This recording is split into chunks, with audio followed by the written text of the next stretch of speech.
Hello, hello, travelers. Welcome in. Alrighty, so today we are doing our reading stream. It is Dungeon Crawler Carl by Matt Dinneman. Hopefully, I said that name right. I'm probably going to be mispronouncing a lot of things today. Also, I'm hoping that my cough will not interrupt as much, but I do still have a cough, so it might be interrupted. The reading anyway, which I don't know why I said read by my name down there because obviously I'm the one reading it. But if you do want like a professional reading, which I am in no way professional reader, which is why I'm prefacing now that there's probably going to be a lot of mistakes when I read. I definitely recommend getting the like actual audiobook. Also, if you want to read along, I definitely suggest getting the actual book, or just getting the actual book if you want it, because this book is one of my favorites, I will say. I have read Dungeon Crawler Carl, but this is the one that won the vote, so this is the one we're reading. I'm very excited for it, honestly. I love Dungeon Crawler Carl so much. It's so good. But yeah, so I have my tea here, hopefully to help not kill my throat, and then I also have water. My tea that I have today is English breakfast tea. It's like a black tea blend type of deal. It's really, really good. It's one of my favorites. I didn't do green tea today because that's all tea kind of has a lot of caffeine in it, but I wanted my black tea today. I wanted my English breakfast one. Despite the name English breakfast, it's actually not just for breakfast. I drink it all the time. But yeah, my day was pretty okay for, is today Monday? Today's Monday, right? Yes. My day was pretty alright for a Monday. Nothing too exciting. I was working on a bunch of projects and stuff. I'm still working on planning our Halloween party at my work. I do have one interesting story. It's one of my favorite kiddos. I've talked about him a lot on here. But we were driving back from picking the kids up. Or not driving back. I was getting on the bus after I got all the kids on the bus. And so he was on the bus before me, and he usually sits next to me. And I get to the seat and I look over and he has a shirt pulled down over his shoulder and he's just licking his shoulder. And I had to stop and just stare at him because I was like, what the fuck is happening? And he literally was just like, he was licking his shoulder so much, like drool was just slipping down his arm. And I was like, why are we doing this? And I was like, dude, you need to just pull up your shirt and stop licking your shoulder. And he's like, why? And I'm like, because that's disgusting. And he was like, no, it's not. And I'm like, okay, sure, whatever, dude, you're like 5, what do you know? He eventually did stop licking his shoulder. But yes, yeah, hi, Lemus. Welcome in, yeah. I don't know how much of that story you heard. I don't know how long you've been here, but yes. Yeah. One of my kindergartners was just licking his shoulder, and I was just like, I don't understand. Why do you taste good, or like is it like is your shoulder hurting and you're like licking your wounds or something? Like why are you licking yourself? Again, I do have a cough today. I'm really hoping it won't affect the reading, but it probably will. I'll probably end up coughing every now and then, or stumbling over my words. And like I said before, I'm not a professional reader, but if you do want to hear like the reading actually done by professionals, I highly recommend the audiobook. It's very good. And I like the people who read it. I can't remember who officially reads it, but they're really good. I also recommend actually getting the book. There's a series. He's working on his 8th book, but he has, I think, 7 officially released, and I have up to book 4. 4? Hold on. I have up to book 4.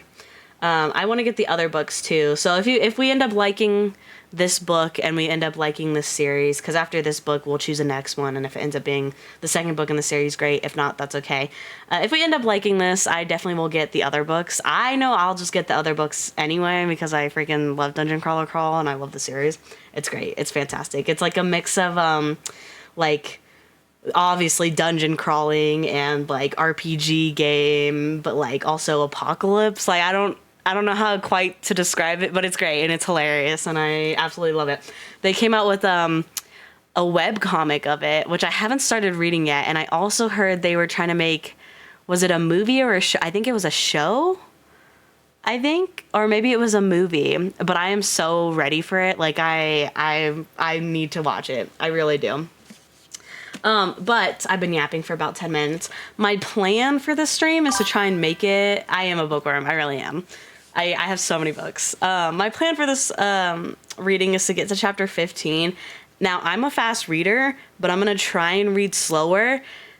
Like, so all the chapters are kind of short, which is why I'm saying we might be able to make it to chapter 15.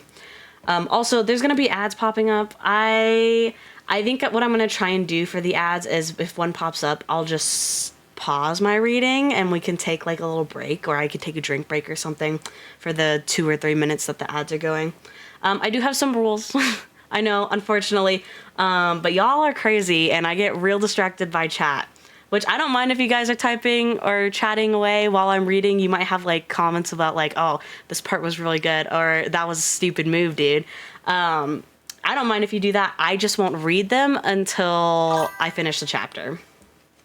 Hi, Lux. You're not late. I haven't started reading it. You're good. I've been chatting. I was like trying to yap a bit so people who wanted to come in can come in before I actually do start reading, because I know it takes a couple minutes for you guys to come in. So I'm just yapping for a bit. I do have rules that I'm going to show here in a minute. I made like a cute little slideshow for you guys. It's great. It's great. But I was planning to read to chapter 15. I'm not sure if we'll get to chapter 15. It depends on how fast or how slow I read today and how many ads are going to make me pause. Yeah, well, okay. I was gonna do my clock head one, but then I was like, that would just be boring. You would just see me blinking and occasionally bobbing my head. So I did one where my mouth was moving because I'm literally just gonna be talking the whole time. So yeah, you know. I hope you guys all have your tea. I'm not sure if you. I know some of you weren't here, but the tea I have is English breakfast tea. Yeah, English breakfast tea. It's like a mix of black tea or something, like a black tea blend, I think is what they call it. I also have water, but I chose tea because, you know what, we're going to be cozy. Okay, well, Lux, whatever drink you have then, and however you decide to relax and stuff, because it's supposed to be, it's nice, it's a nice chill stream, you know, just reading. Yeah, I'm super excited. I love Dungeon Crawler Carl. But yeah, hopefully, I'm really hoping we get to chapter 15 because it's not even half the book, because the book's kind of, it's not big, but it's not like super small either. It's like about like 500 pages. Well, like 450 really, 450 pages. And the chapters are kind of short. They're a little thin.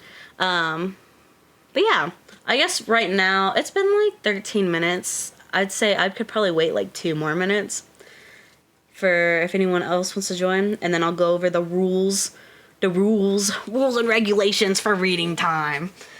But yeah, no, I hopefully you guys have all had a pretty chill Monday. I know Mondays usually suck for a lot of people. Mine really wasn't too bad, honestly. Tea is good, Lemus. Tea is good. Yes, I agree. Honestly, I feel like we could, if we really tried, we probably could just like get like through this book pretty quickly. I'm thinking if we can get through all 15 chapters today, we can do 15 chapters next time and then 15 chapters after that, and just really take like chunks of the book, you know? Yeah, that's what I'm hoping for. But I also don't want to read too fast. So if I am reading too fast, just throw something at me. Use the good old bonk or barrage or whatever, and that'll just tell me that I'm reading too fast. Because I'm a fast reader. Like, mentally, I read very, very fast. And, like, when I read to kids at, like, daycares and stuff, they have told me that I read really fast. So if I start reading too fast because I talk fast, then just throw shit at me and I'll read slower. Okay? And like I said before, there's still going to be ads. I don't know how to turn off the ads. I don't think I can. Because I was trying to turn them off for this stream so that way it didn't interrupt the reading. But when there's ads, I'm just going to pause like right where we are when the ads start and just take like a drink break. And we can chat about what's happening in whatever chapter we're in at that moment. But yeah, or you guys can just lurk too. You don't have to chat if you don't want to. Hey, Cosmo, you've come to join. I know I talk to Cosmo about this book series all the time. Well, not all the time, but quite a bit. So he knows a little bit of it. But I tell this is like one of my favorite series. Shall gather the souls. But yeah, you guys don't have to talk. Like, I realize, like, it's a reading stream. Some of you might fall asleep. I have such a soothing voice. It's okay if you fall asleep. I promise. I appreciate the lurk anyway. And you guys can still choose to chat if you want. I just won't I won't read it until the end of each chapter. Whatever you're saying. Na, na, na, na. We're gonna sneeze that. A 10-second... I've just been yapping, Cosmo. We are gonna go ahead... Oop. Yeah, there's the rules. We're gonna go ahead and do the rules. Oh, I'm kind of covering a little bit of it. But yes, number 1, no spoilers. I know what happens in the book. I've read the book already. Some of you may already know what happens in the book. That's great. Don't spoil it for other people, please, because they're going on this journey for the first time, and I can't say anything because I know I would definitely want to be spoiled if it was me, but other people don't want to be spoiled. So, no, we are not 30 minutes in, Cosmo. You're good. Number 2, be respectful, please, especially towards each other. I don't want any fighting, please, in the chat. This is a nice, cozy, relaxing time. Do not fight. Yeah, it's appropriate. It's pretty appropriate to the book. Keep it cozy. Yes, I don't mind any reactions you have. Like, if something happens crazy in the book, you can talk about it in the chat. I do not care. You can do that. Just don't spam, and try to keep off-topic stuff out. Like, I don't know. I'm like talking about people's teeth or something. I don't know. If it's playful fighting, I don't really care if you're like playful fighting. I won't be reading it until the end of the chapter. And then save long thoughts for pauses. I know I keep saying it. Hold on, I'm moving my head out of the way. So if you have comments on the books and you want to like discuss more about it, that's fine. You can do it, but don't expect me to answer until after each chapter.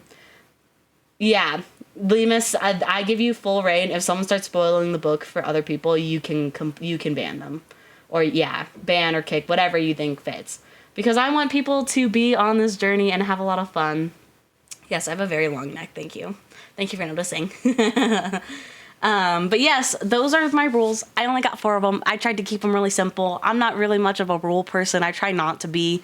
I'm very lenient, but I want this to be a great time for you guys, and I want you guys to enjoy the book because I enjoyed the book and I love reading, and I want you guys to love, like, well, not reading, but listening to it. Or read along. I don't know. Maybe you're reading along. I don't know. But yeah. With that being said, I should probably just start reading. You guys are probably just, gosh, stop talking, Pocket. Read the fucking book. That's probably what you're saying. And for those of you just joining, I do still have a cough. I've repeated this like 5 times. I do still have a cough. I will probably end up coughing during the reading. I'm not a professional reader. Please don't expect that of me. I'll cry. But if you do want to read, if you don't want to hear like an actual professional reading of the book with like proper pronunciation and no mess ups, I definitely recommend the audiobook. It's great. Also get the actual book. It's also really great. I'm a book collector. I love that shit. I hoard them like crazy. So I have the books. But yeah, we're gonna go ahead and pop into it. Or I think an ad is actually gonna probably be popping up here in a couple minutes. I did try cough drops. Cough drops just never work for me. I have tea though, so I'm hoping that helps. But yeah, we're gonna go ahead. Hold on. Oh yes, about the book. There we go. So we're reading Dungeon Crawler Carl by Matt Denneman. For those of you just joining in who don't know what book we're reading, it was voted on. Y'all voted for this one. So basically, it follows Carl. He's this dude navigating a deadly game-like dungeon. By the way, I don't think it mentions in it, but he has a cat with him, and it's just the best. Okay. They're accompanied by a feline. And it's very dungeon crawler, as you can tell, an RPG, but also mixed with the apocalypse, which is great. I love it, and it's a lot of humor, a lot of like there's dark humor in there too, which you'll come to find out the more I read it, but it's very good. It's very good. I totally forgot I had that slide in there. I made like a cute little slideshow. I'm very proud of myself, okay? Be proud of me. But yes, we're gonna go ahead and jump into the first chapter. Let me just open up my book here. Also, I decided for this book, we're gonna use my mushroom bookmark because I love my mushroom bookmark so much. But yeah. All right. Settle down, bitches. We're getting to reading. All right. Chapter 1. The transformation occurred at approximately 2:23 a.m. Pacific Standard Time.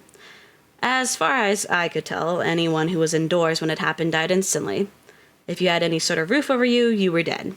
That included people in cars, airplanes, subways, even tents and cardboard boxes. Hell, probably umbrellas too. Though I'm not so sure about that one. I'm not gonna lie, you guys who were inside, probably warm and asleep and dreaming about some random bullshit, I'm jealous. You're the lucky ones. You were just gone, splattered into dust during the transformation. It was a Tuesday, and the calendar had just ticked over to January 3rd. A terrible winter storm had descended on North America, and half the country was buried in snow and ice. In Seattle, we didn't have too much snow that night, but it was well below zero, which was unusually cold, even for January. I'm sure in other parts of the world where it was warmer and not in the middle of the night, many more people survived. Many more. I also bet most of them were probably wearing more clothes than I was at the time of the incident, and those assholes were smart enough to not go into the night or into the light.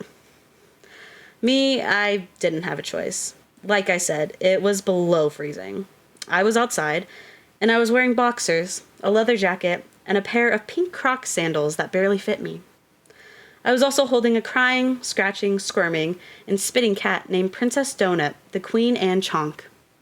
She was a tortoiseshell Persian cat worth more than I made in a year. My ex-girlfriend called her Princess Donut for short. I just stuck with Donut. So let me back up about 10 minutes. I won't bore you with too much backstory, but some of these details may be important. My name is Carl. I'm a 27-year-old. I'm 27 years old. After a stint in the U.S. Coast Guard, I ended up working as a marine tech, fixing electrical systems for rich assholes and their party boats. I, up until a few days before this started, lived with my girlfriend in our apartment in Seattle. Okay, I also just noticed the ads are starting in like 2.5 minutes. Her name was Beatrice. Bea. She went to the Bahamas for a New Year's thing with a bunch of friends. She didn't tell me her ex-boyfriend went along with her on the trip. I figured it out pretty quickly when I saw the pictures of her sitting on his lap on Instagram. I don't like drama, and I don't deal well with it. Whether she was actually cheating on me or not, it didn't matter so much. She lied. So I called her up, and I told her we were done. I promised I'd have all her stuff ready for her to go when she got back. No drama, no fuss, but we were done. She'd asked her parents to come get the cat, but they lived on the other side of the Cascades, and nobody was getting through any of the passes with this weather. So I promised I'd look after her until Beatrice got back. So let me tell you about Donut the cat. Like I said, she's one of those fluffy, fat-faced cats that look like they need to be sitting on the lap of a Bond villain. Bea and I shared a 2-bedroom apartment, and one of those rooms was dedicated to the cat, if that tells you anything. More specifically, the room was devoted to Donut's Best in Show ribbons, her Best in Breed ribbons, and countless trophies and framed photographs of her sitting on a table, looking all fuzzy and pissed off, while Bea and a judge stood behind her. Bea probably had 50 of the pictures. She'd won a mess of ribbons and trophies and photographs pretty much every time. Beatrice took Donut to an event. Oh my god. Pretty much every time Beatrice took Donut to an event. And Bea took that damn cat to show almost every weekend. Her whole family was into raising and showing Persian cats. Me? I didn't really know much about the whole cat show world. I didn't want to get too involved. Like I said, I don't do drama. And let me tell you something about cat people. More specifically, cat show people. Actually, never mind. Fuck those guys. All that's important is Bea and Donut were part of this whole world I didn't want anything to do with. I never considered myself a big fan of cats, but if we're being truthful here, I liked Donut. That cat did not give two shits about anybody or anything, and I could respect that. If Donut wanted to sit on my lap while I was blasting away on PlayStation, then she sat on my damn lap. If I tried to pick her up, she hissed and scratched and jumped right back up there. And then she looked at me with a squished face that said, "What are you gonna do about it?" I'd been tempted more than once to throttle the thing, but I'm not an asshole. Plus, I could respect the little monster's tenacity. Some of my buddies would give me crap about it, me spending all this time with a fuzzy cat that was probably worth more than I would make in a year. But I enjoyed it. I enjoyed having that ball of fuzz sitting on my lap. One of Beatrice's ironclad this is not negotiable rule was no smoking in the apartment. So after our fight and breakup, I made a point of smoking as much as I could. I know, immature. But it was freezing outside. Donut didn't seem to like the smoke too much, and the smell clung to her hair. So as a compromise, I would crack the window when I smoked. So when I woke up at about 2 a.m., having been startled awake by a dream, I decided I needed a smoke. I pulled out my pack, cracked the window, and I lit a cigarette. Donut, who had been sleeping right next to me on the bed, decided at that very moment that she wanted to, for the first time in her feline life, go outside and explore. She jumped up on my shoulder, and she leaped out the second-story window onto the tree outside my apartment. Just like that. I'd had that window open dozens of times over the past year, and she'd never even given the window a second glance. But tonight, on the coldest night of the year, the furry asshole decided to Lewis and Clark her way out of the apartment. Ooh, there goes the ad break. We'll wait. I'll wait the 3 minutes. But we're literally only on page 4. Ooh. Am I reading too fast? I feel like I might be reading too fast. I'm a fast talker. Blah, blah, blah, blah, blah.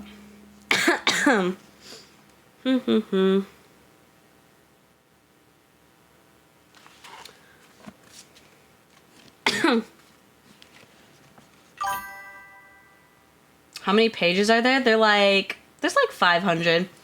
I need to figure out a way, or if any of you know a way to like churn off ads, that would be great, because I need the ads to not interrupt what I'm reading, because it's gonna really piss me off in a minute. I'm glad you're getting hooked, Lemus. I'm glad you're getting hooked. It's honestly one of my favorites.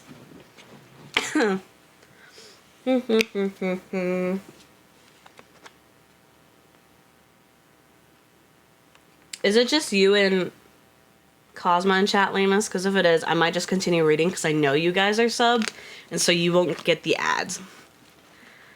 Because I think it might just be you two in chat.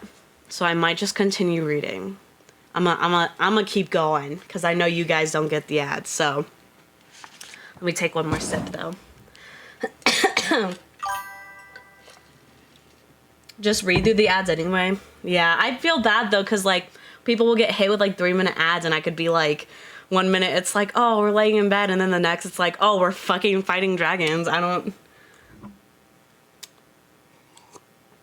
think I've already snoozed them as much as I could, Lemus. Because I did snooze them like a lot in the beginning. That's okay. I'm going to continue reading. I'll reread the last line. But tonight, on the coldest night of the year, the furry asshole decided to Lewis and Clark her way out of the apartment. She scampered down the tree, sniffed at the sidewalk a few times, and then promptly realized it was cold as fuck. Her adventure over as quickly as it began. She rushed back up the tree and stared at me over the 5 feet from the window to the branch. The adventure all drained out of her. Donut decided not to risk jumping back inside, so instead she decided to start howling at the top of her lungs. I spent the next several minutes cursing at the cat, trying to coax her back inside. I opened the window all the same, sending gales of ice-cold air in the previously toasty apartment. The fuzzy black and beige and white cat just sat there, bitching and howling so much I feared one of my neighbors might wake up and shoot her. I'd left my boots in the dryer all the way in the building's basement. I didn't know where the hell my running shoes were, so in a momentary decision I would quickly come to regret, I squeezed my feet into a pair of my ex-girlfriend's Crocs, pulled a heavy leather jacket on, and I rushed outside to grab the cat. A part of me kept saying, screw it. It's not your cat. Let the fucker freeze. But, like I said, I'm not that much of an asshole. As much as Beatrice deserved it, she loved that damn cat. And poor, stupid Donut wouldn't stand a chance out here in the cold. Not for long. Plus, again, the cat was right there, howling like someone was eating her children in front of her. I rushed down the stairs and I jumped outside, rushing to the tree that sat between the sidewalk and the building. Oh my gosh. I immediately regretted not taking the time to put proper clothes on. The cold, windy air sank its claws into my legs and feet. Donut was right there, sitting on a tree just out of reach, looking between me and the open window into the apartment. She continued to howl. A light popped on an apartment on the first floor. I groaned. Miss Parsons. Grumpy, I like to file complaints, Miss Parsons. Donut, I said. Come on, you little shit. I held out my arms. The cat could jump into my arms. It was something I'd trained her to do. I could shake a bag of cat treats, and she'd jump right up there. I could make a pss, pss sound, and she'd sometimes jump up on my shoulder. I'd curse myself for not bringing cat treats out with me. The window on the first floor apartment slid open. What in God's name is going on out here? Miss Parsons called, sticking her head out the window. The old woman had her head wrapped in some sort of towel, making her look like a swami. Her beady eyes focused on me. Carl? Is that you? Yes, Miss Parsons, I said. Sorry, my cat got out and I'm trying to get her in before she freezes to death. It looks like you're the one who's going to freeze to... Miss Parsons never finished the sentence. Slam. It happened so fast. The building smashed down to the ground. I watched it happen. The 7-story apartment building was there one moment, and then it was gone. But it hadn't disappeared. I was looking right at Miss Parsons when it went down. It was like the building was a massive tin can that had been crushed by a giant cosmic boot.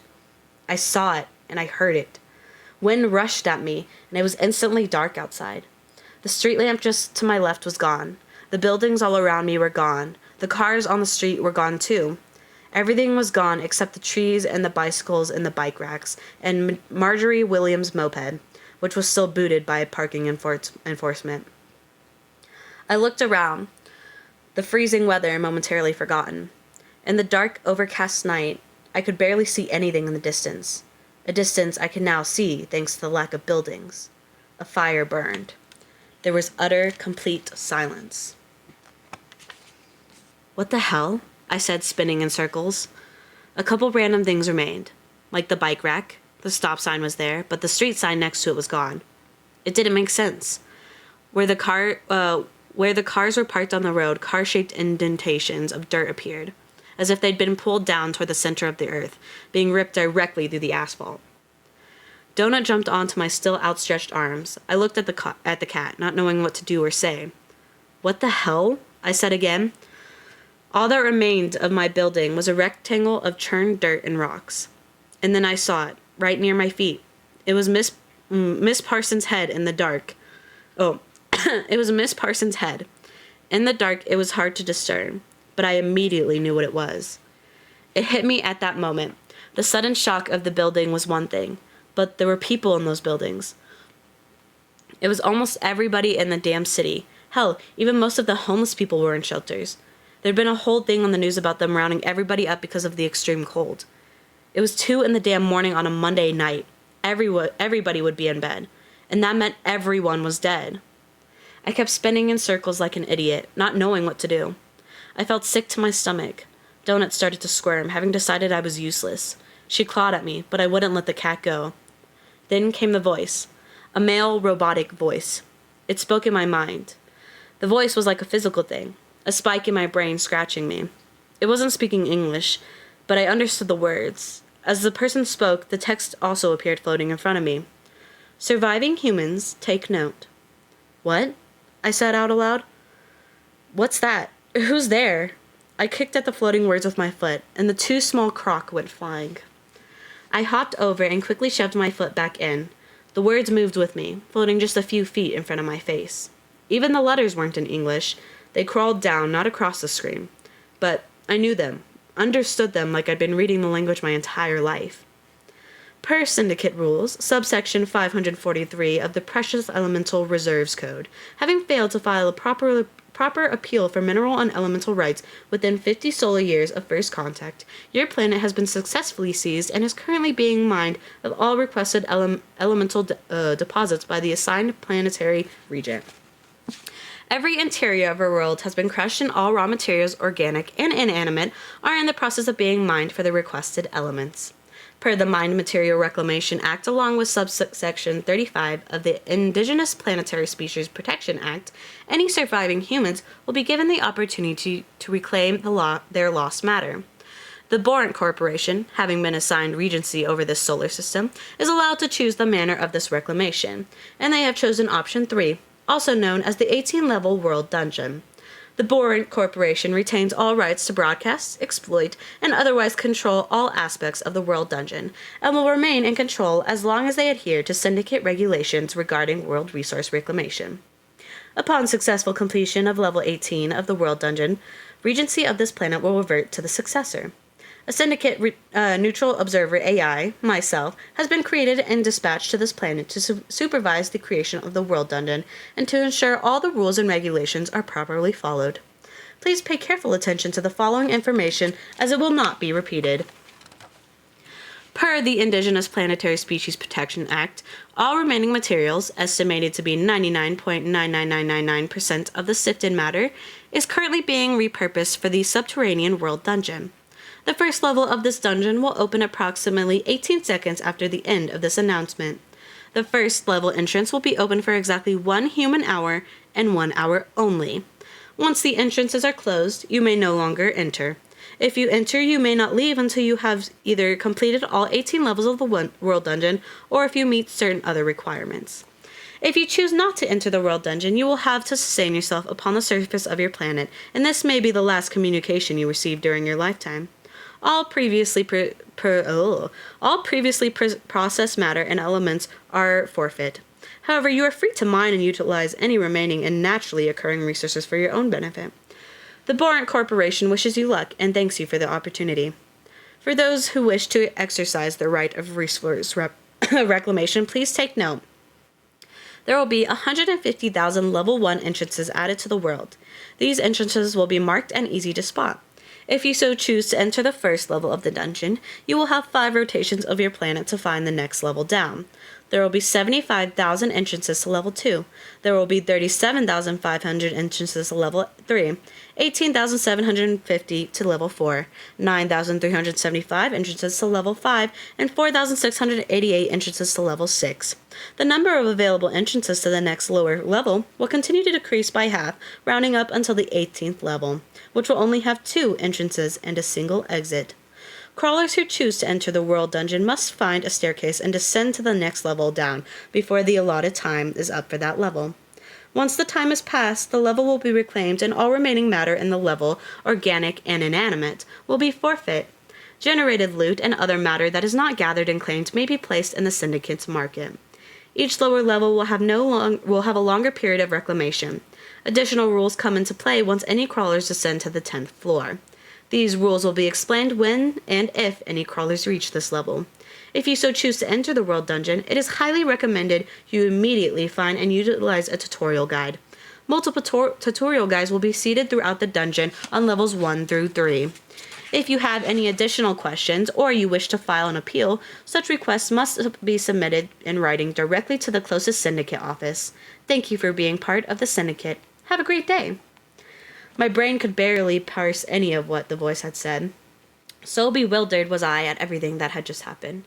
I could no longer feel my legs. I had been outside much too long, and I was in serious danger of freezing to death, of losing toes to the cold. I had to get inside, and I had to do it now. But there was no one inside anymore.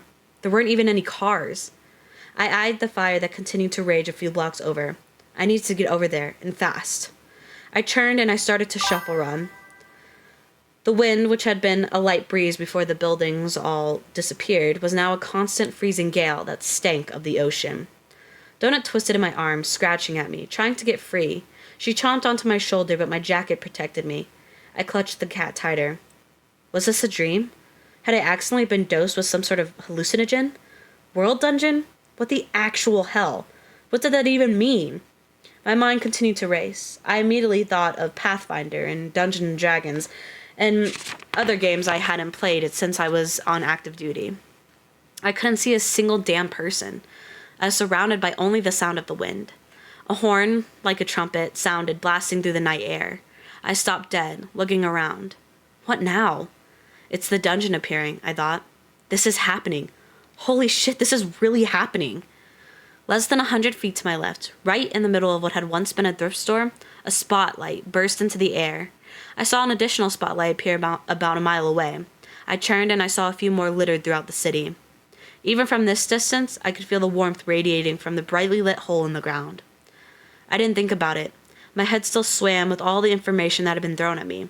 The pink Crocs barely fit on my feet. The distant fire was farther away than I'd thought. I'd seen firsthand what hypothermia did to people. So I turned toward the light, and I ran. That's the end of chapter 1. Oh my gosh, I was holding in that cough so fucking hard. Oh my god, I need tea. Ugh. But yeah, any thoughts? Any thoughts on the first chapter? I personally, I love the what's it called? The like game voice, the thing that the AI. Well, that's what it called itself, an AI. I love the AI in this, and you'll come to find out why. But I think it's just a great being in this book. Oh my gosh, I'm so thirsty. I forgot reading aloud really makes you thirsty. But yeah, that was also, so now we're getting into part 1. So chapter 1 is kind of like the prologue. It explains like how Carl got into the dungeon and like how the world kind of ended. But like a brief overview, basically, aliens came and contacted Earth and was like, oh, you have 50 like solar years, which I don't know how many years are solar years. I think it explains it at one point, but I don't remember. It's like you have 50 solar years to like claim this land, and if you don't, we're gonna claim it and y'all are fucked. And so 50 solar years passed, and the aliens came back and were like, oh, you didn't claim it, now it's ours. And that basically is like they took all the resources and like pulled it back into the world to harvest them as raw material. But they gave like humanity a chance to reclaim it all, which is what the dungeons are for and what Carl has found himself going into. Yes. We're gonna go ahead and move on to the next chapter. Alrighty. Chapter 2. Dungeon Floor 1. Time to level collapse, 5 days. Hold on. Before I do that. There we go. Let me switch to the next slide. I made slides for every chapter, okay? We're gonna use them. An ornate staircase led down into the light. Each step appeared to be made of wrought iron, and the whole thing was wide enough to accommodate 20 people walking side by side. Glowing warmth radiated from the hole. I took a step, falling down a little farther than I anticipated. My footfalls echoed into the brightness. This was a city of almost 1 million people, and I was the only one here. Donut, who had stopped fighting, clutched onto my shoulder and started growling as we descended toward the bright light. Welcome, glorious warmth beckoned me deeper. My legs and feet, which I hadn't been able to feel, were now starting to burn. I hadn't been out in the cold long enough to sustain any real damage, but I was frostbitten to hell. The stairs seemed to go on forever. The iron steps were carved in an odd pattern depicting what could have been fish, or maybe demons. The almost Asian-looking carvings gave me an uneasy feeling. These stairs weren't here just a few minutes ago. This whole thing is made of the building and cars and people of the world.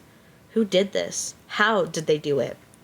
By the time I reached the bottom of the stairs, the temperature had risen to a humid, balmy 80 degrees Fahrenheit or so. The metal stairs ended at a marble floor and a hulking door that stood about 30 feet tall and was just as wide.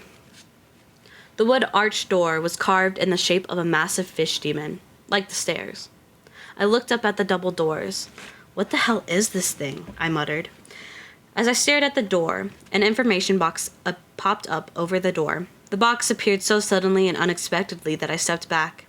It was like I was in a game. Or maybe wearing special contact lenses that popped up informational tooltips. It even had a little X in the corner to close it out. This is a rendition of Quotin, the dominant species of the Borant system and principal owners of the Borant Corporation. Make sure you recognize these guys. There'll be a test later. Was the last part supposed to be a joke? I focused on the X in the corner and mentally closed the box. Huh, I thought. I looked up at the carving again, and I felt something, almost like a slight haptic tingling in my brain. The information box popped up again. I closed it. Weird. I could control the information with my mind. I could open information boxes on certain items by focusing on them. I could close the boxes by mentally clicking the X with my mind. That means they're in your head. Maybe this isn't really happening. Maybe you're asleep and this is all some sort of high-tech simulation, like in the Matrix movies. The pain in my warming up legs and feet reminded me that simulation or not, it didn't matter. Not when I could hurt. With my one free hand, I pushed at the door. It opened easily inward, revealing a long hallway lit by multiple torches. The hallway was just as wide and tall as the door, more like a tunnel for double-lane roadway than for someone to walk through. In the distance, I could see several branches leading off the main hall. A blinking light appeared near the first branch. It seemed to be a sign of some sort, but I couldn't read it from here. Ow! I cried as Donut chomped down on my hand. I dropped the cat, and she bounded forward into the hallway. She stopped about 10 paces in, looking around with a confused, startled look on her face. I stepped toward the cat, and the door slammed behind me. The light from the entrance room cut off and was replaced with a dusk-like dimness. Welcome, Crawler. Welcome to the first floor. This was a new voice. It was male, sounding overly enthusiastic, almost like a game show host. It wasn't the same person or speaker from the original announcement. The words appeared floating before me and were simultaneously spoken in my mind. Unlike the tooltip-like box, I wasn't able to close it out. This was more like subtitles. A timer appeared in the upper right of my vision. It was at 4 days, 23 hours, and 48 minutes, and counting down. I again swiped at the characters. They didn't go away. I closed my eyes and the information disappeared. It was unsettling, and it gave me a slightly queasy feeling to my stomach. Donut remained in her spot, several paces in front of me, but the chunky cat was swiping at the air in front of her. She sees it too, I thought. Holy crap. Whatever this was, it was happening to the cat just like it was to me. Donut, I said, calling to the cat, stay with me. The cat, being a cat, ignored me. But as I looked at her, I felt that same, almost imperceptible tingle I felt when I looked at the door. I focused more tightly, and an information box popped up over the cat. Crawler number 4119. Princess Donut. Level 1. Race. Cat. Class. Not yet assigned. I took a step forward, painfully aware that I was wearing Crocs that didn't fit. More text assaulted me. You have been designated crawler number 4122. You have been assigned the crawler name, Carl. You are assigned to the race of human. You are currently level 1. You may choose a new race and class as soon as you descend to the 3rd floor. Your stat points have been assigned based on your current physical and mental profile. See the stat menu for more details. Menu? I wondered how to pull a menu up, but before I could even try to figure it out, I was bowled over by a wall of text. Congratulations! You've earned your first achievement, Crazy Cat Lady. You have entered the World Dungeon accompanied by a cat. Aw, isn't that sweet? Reward. You've received a bronze pet box. New achievement, Trailblazing Crazy Cat Lady. You are the first crawler to have entered the World Dungeon accompanied by a cat. You must really love that thing. Too bad you're both probably going to die a horrible death at any moment. Or maybe not. Look at the prize you just received. Reward. You've received a legendary pet box. New achievement, Early Adopter. You are one of the first 5,000 crawlers to enter a new world dungeon. Sucker. Reward. You've received a silver adventurer box. New achievement, Empty Pockets. You didn't bring any supplies. None. You know you still gotta eat, right? Reward. You've received a bronze adventurer box. New achievement. Why aren't you wearing pants? You entered the dungeon wearing no pants. Dude, seriously? Reward. You've received a gold apparel box. New achievement. Unarmed combat. So you just gonna waltz right into something called a world dungeon and you're not even gonna bring a weapon? You're either braver than you look or you're just an idiot. Good luck with that, Van Dame. Reward, you've received a bronze weapon box. New achievement, Loner. You entered the dungeon without any human companions. Didn't anyone teach you that there's safety in numbers? Reward, none. Ha! You are so dead. I stared at those last words as they faded away. You are so dead. Donut was, again, swiping at the air.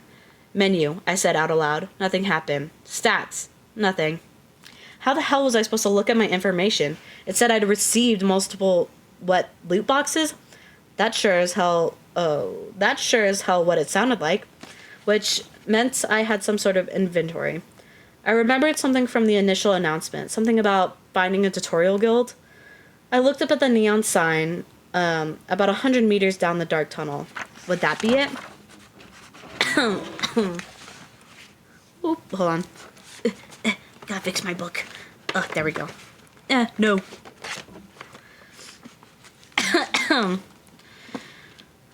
I started to shuffle jog down the tunnel toward the blazing sign. I passed Donut, who sat upon the ground licking her paws and rubbing it against her forehead. After a moment, the cat seemed to sigh and decided to follow. The neon sign read, "The Tutorial Guide," with an arrow pointing down a thin, dark alleyway. I shuffled to a stop. The swish of my footfalls echoed in the large, empty tunnel. I peered into the darkness. It was pitch black in there. Behind me, Donut meowed with concern. I stepped into the alley. New achievement. Fall into an obvious trap. Reward. Well, if there's a heaven, and if you haven't been too much of an asshole, maybe they'll let you in, because you're about to meet your maker. 3 lights flipped on, blinding me. I covered my eyes and took a step back. Something mechanical hissed, and what sounded like a steam engine roared to life. I heard laughter, high-pitched and squealing. I turned and I ran. Both of my pink Crocs went flying. Both of my pink Crocs went flying as I turned down the main tunnel, heading away from where I'd come down the stairs. Donut yowled and rushed after me. I hazarded a look over my shoulder and saw the contraption rocket out of the alleyway, almost crashing into the far wall, and then slowly start to back up and turn facing me. The machine was the size of a tractor and ran on treads, like a tank.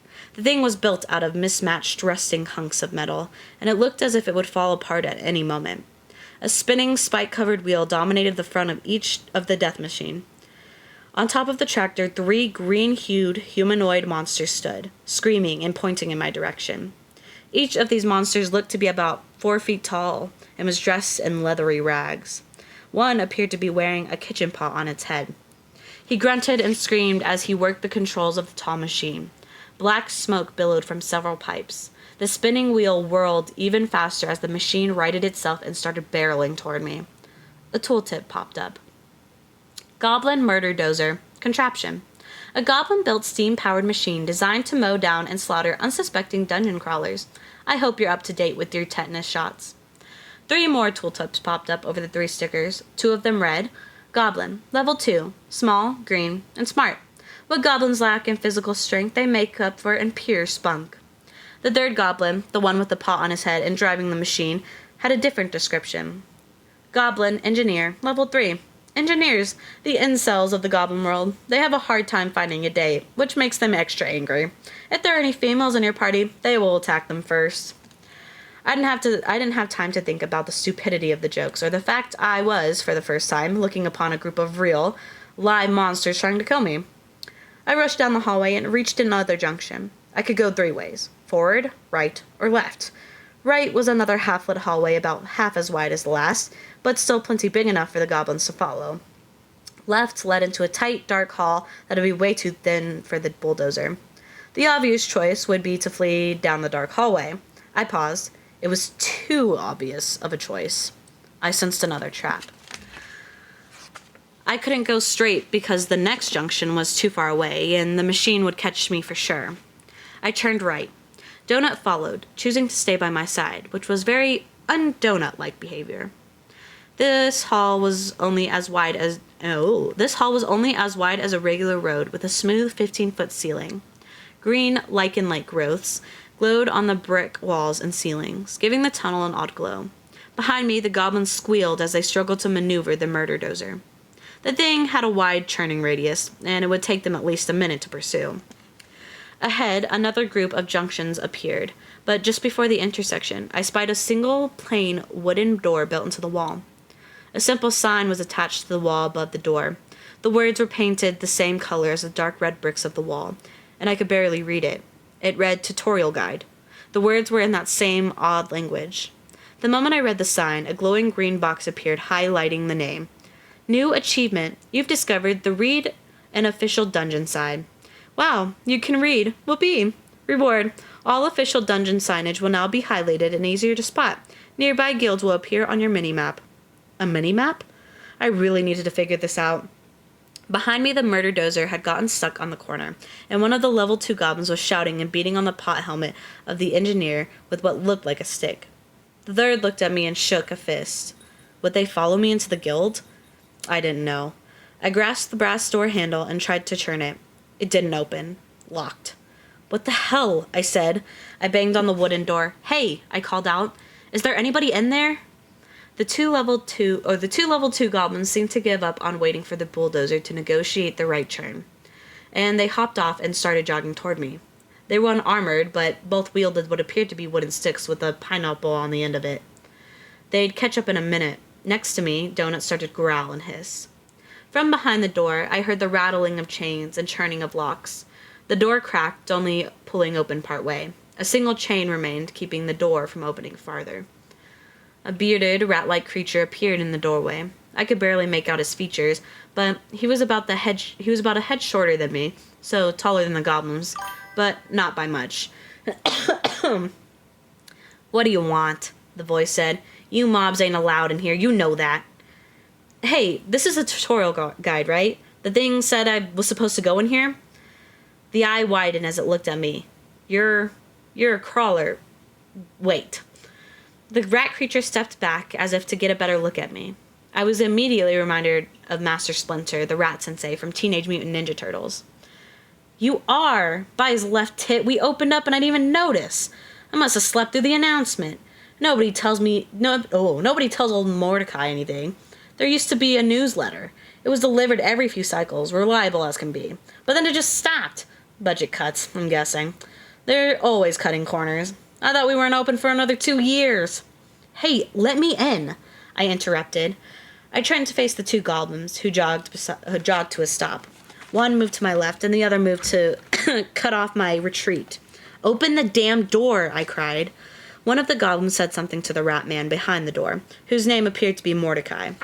I couldn't understand the goblin language. It was grunts and squeaks. Mordecai responded in the goblin language. They both laughed. Sorry, Crawler. You took too long, Mordecai said through the chain door. I can't open up if there are mobs directly outside. Rules are rules. I took too long, I said. I moved to a fighting stance.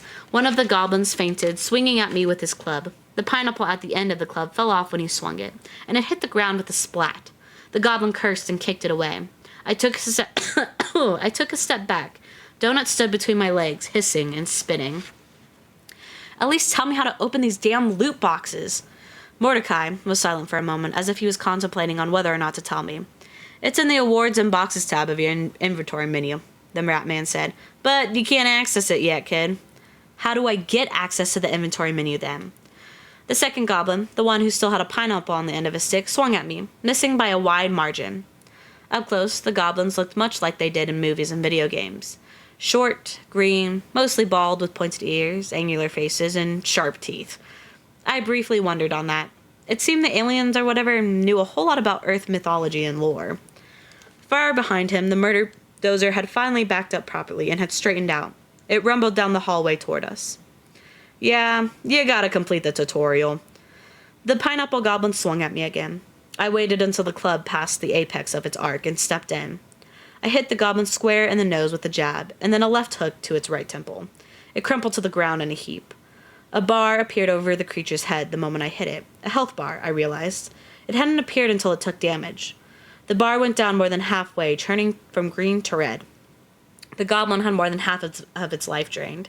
I'd clocked it pretty good, but not that good. It was like I just punched a 10-year-old.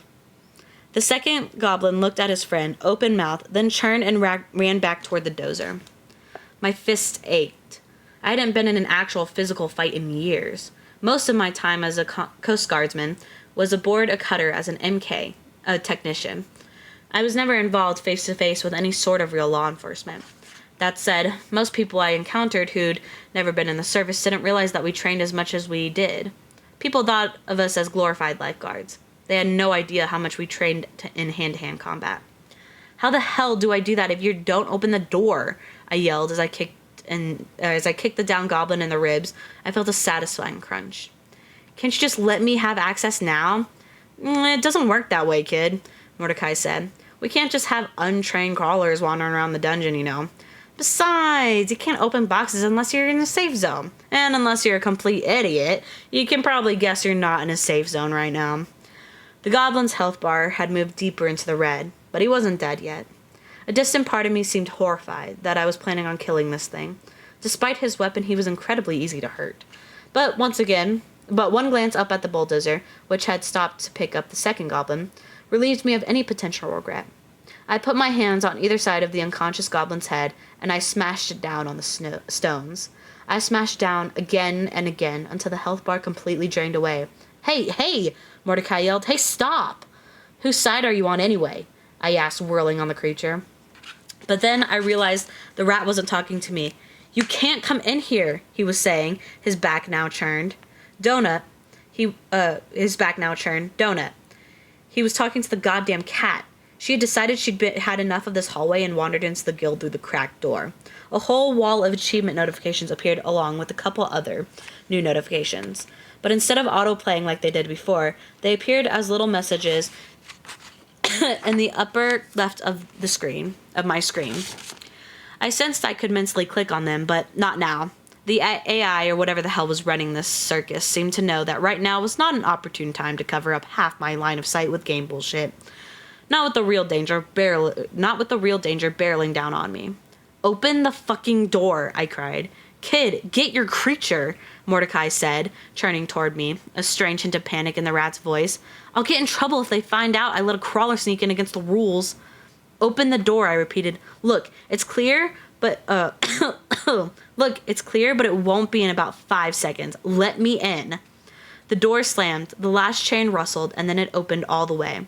I rushed inside just as the murder dozer barreled by, rolling directly over the bloody corpse of their friend. The brakes screamed, but the dozer continued its forward momentum, sliding on the body as it smeared down the hallway. The two goblins turned and met my eyes as I flipped them off. They squealed in rage as I slammed the door. Oh, that was the end of chapter 2. Oh my god, it's already been an hour? Okay, to be fair, I did yap for about 20 minutes in the beginning. That was chapter 2. So Carl is now officially in the dungeon with Donut. They ran into their first monsters, which were goblins on a murder thing. I forgot what it's called. And they met Mordecai, who looks like Master Splinter, which I absolutely love. I love Mordecai, even though he's an asshole. Just a little bit of an asshole. Just a little bit. Yeah. Are you talking about our main character? Or are you talking about the goblin he murked? Because I felt a little bad for the goblin he murked. He straight up was just like, ugh. The goblin, yeah. He really, and then his friends just ran over him without a care in the world. They were like, he's already fucking dead, whatever. Desecrate the corpse, whatnot. But yeah. Alright, we'll move on to chapter 3. The moment the door closed, a notification appeared. Tutorial Guildhall. This is a safe zone. Warning, level timers are still active. I didn't feel bad. I did warn him. He did warn him. Yes, he did warn him. I shouldn't have let you in, Mordecai said, wringing his furry hands. I examined the rat creature. He wore a black vest and blue pants. He had a pair of well-worn sandals on his feet. An info box popped up. Mordecai. Rat hooligan, level 50. Guild master of this guild hall. This is a non-combatant NPC. Hooligans are the smartest, fastest, and ugliest of the ratkin race.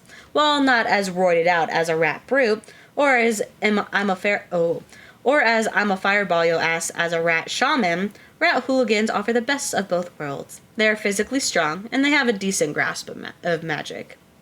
I closed out the box. Through the door, I could still hear the screech of goblin machinery just outside. I mentally clicked on the first of several information boxes cluttering my vision. Error. You may not access this until you have completed the tutorial. All the boxes disappeared, swooping away into a single folder item that started to blink. I stood in a wide room about the size of a classroom. A fireplace and bed dominated one side of the room.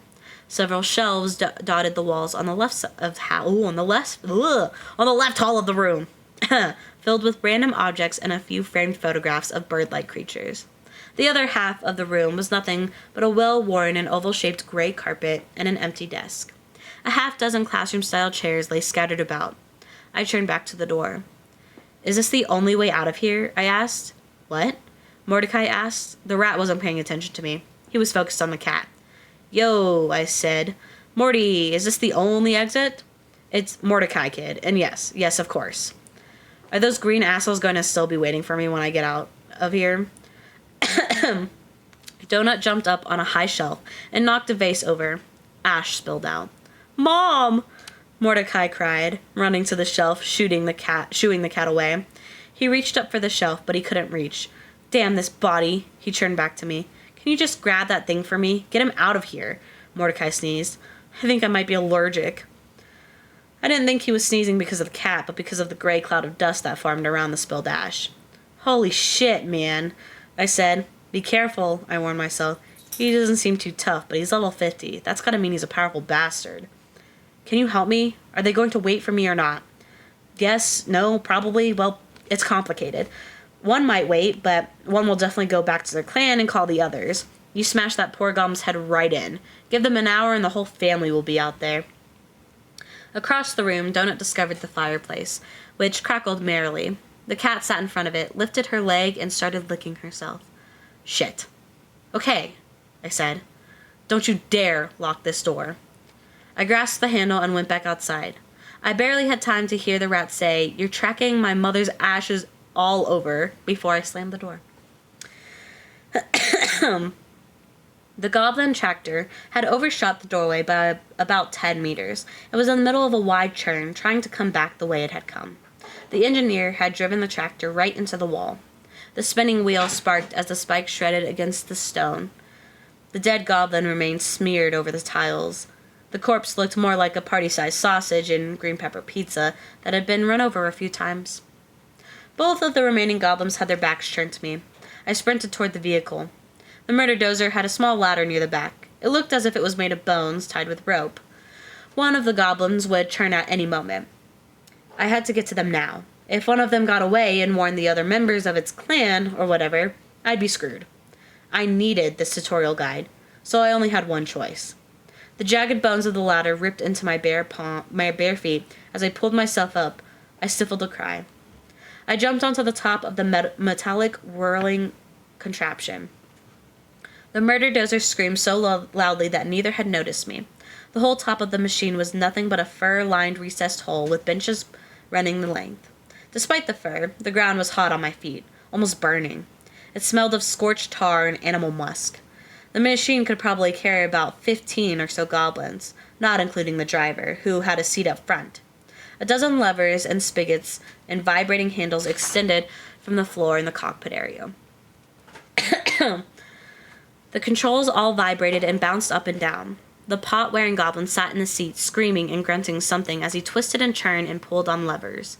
Smoke billowed and steam hissed from multiple pipes. The whole machine vibrated like a boiler about to blow. The smooth, rocky ceiling of this tunnel was much lower than the long main hallway leading off the stairs. When I stood to my full height, I could reach up and touch it. Barely. It still amazed me, the idea of an entire world made up of these hallways and paths. I rushed forward and grasped onto the regular goblin, who still clutched his pineapple-less stick in his hand.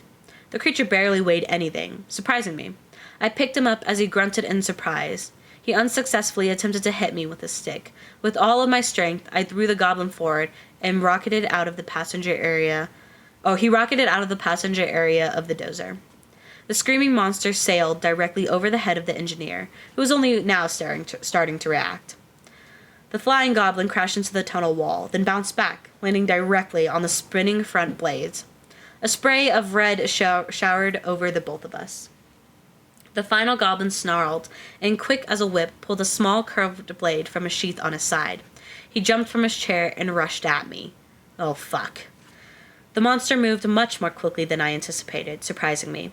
I had to remember this was a different class than the last two, and he was a higher level, 2 levels higher than myself. This was a dumb idea. What was it that Bia always said? You just jump headlong into things without thinking it through. I kicked at the goblin with my bare feet. With nobody at the controls, the tractor continued to whine and shred the dungeon wall. The vibrations got worse by the moment. Soon the whole thing was buckling like a washing machine with a rock inside it. The goblin was yelling something at me in its guttural language. You're in my world now, I yelled back at him. You need to speak my language, you weird green piece of shit. To my surprise, the goblin grinned. I could tell he understood me. The little monster switched the knife back and forth between hands. You're not speaking your language, he said. You're speaking Syndicate Standard, you idiot slave. They programmed it into your brain. Do you really think you'll survive past... The goblin never finished a sentence. As he was distracted with his own soliloquy, I leapt forward, snatched the pot off his head, and clobbered him with it. Sharp little teeth went flying. The goblin stumbled. I smacked him again. He careened off the side of the tractor. His health bar appeared after I'd smacked him the first time, but it was still well in the green. He splatted to the ground, groaning. His knife went flying. I peered over the edge. The goblin lay on his back. The tractor continued to spin and buck, but it was edging in the opposite direction. The goblin's health was still 3/4 full, but he'd had the wind knocked out of him. The goblin started to sit up, and I threw the pot at him. To my utter astonishment, I clobbered him right in the forehead. He cried out, his hand reaching to grasp the new wound. I gauged the distance. It wasn't very far, like maybe 7-8 feet. I'd done that plenty of times as a kid. What the hell? I jumped off the murder dozer, aiming both feet toward the chest and stomach of the still recovering goblin.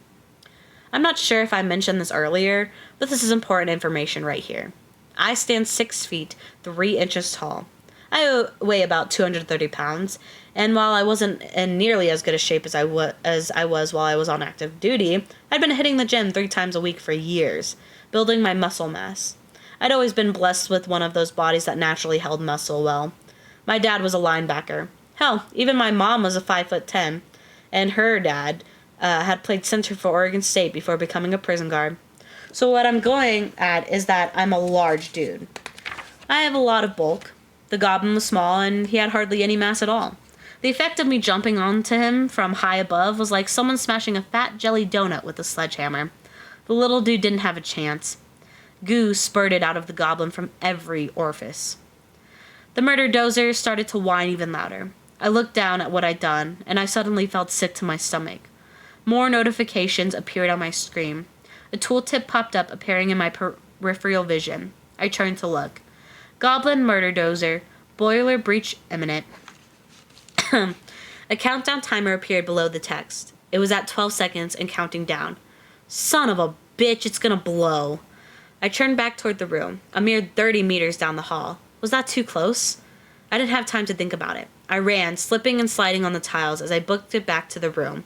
I ripped open the door and jumped inside. I slammed the door and braced for impact. Bam! The world shook. The door bucked, throwing me forward onto the floor of the guild hall. My ears rang, but the door held, and I didn't seem to be otherwise injured. Donut was in the corner of the room, poofed out and hissing. What the bloody hell did you do, kid? Mordecai asked, looking over me at the door. That gate is capable of holding back a kinetic strike from a star destroyer. I've never seen anything shake it that much.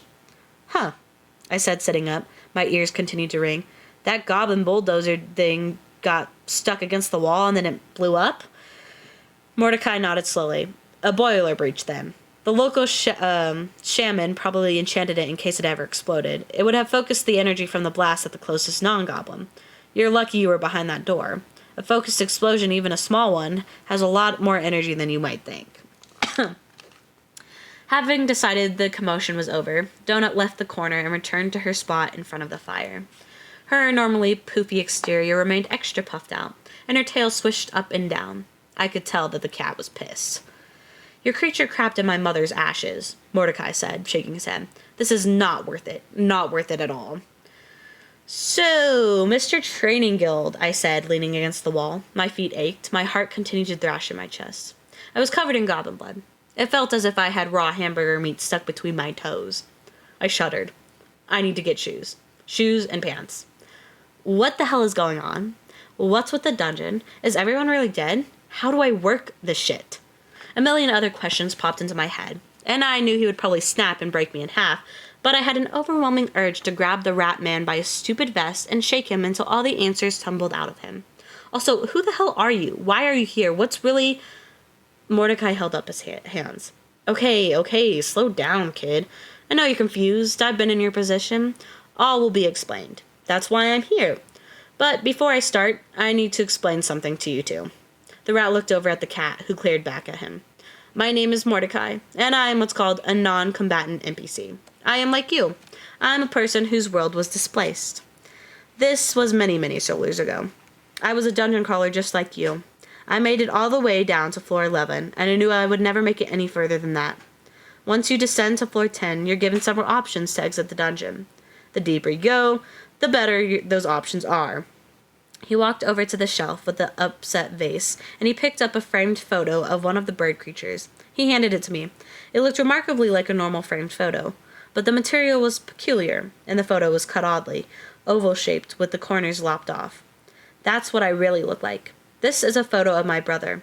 I was born a skyfowl, but I became a changeling when I reached floor 3 of the dungeon. I switch from form every time my guild hall is moved. Mordecai continued.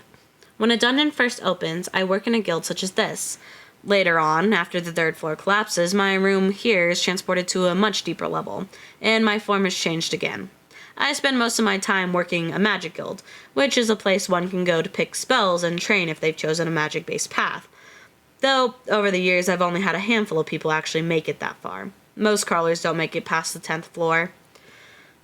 So, a changeling is a shapeshifter? I examined the picture. I couldn't tell if it was a photograph or a painting or something else. The eyes of the image seemed to bore into me. It was a golden eagle-like creature. Wings, angel-like, were folded on its back. Yes, Mordecai said. He sighed. They recreated my home for me, including all my possessions, when I decided to become a guild master. I had but a few moments to grab anything I wanted before they evaporated it all.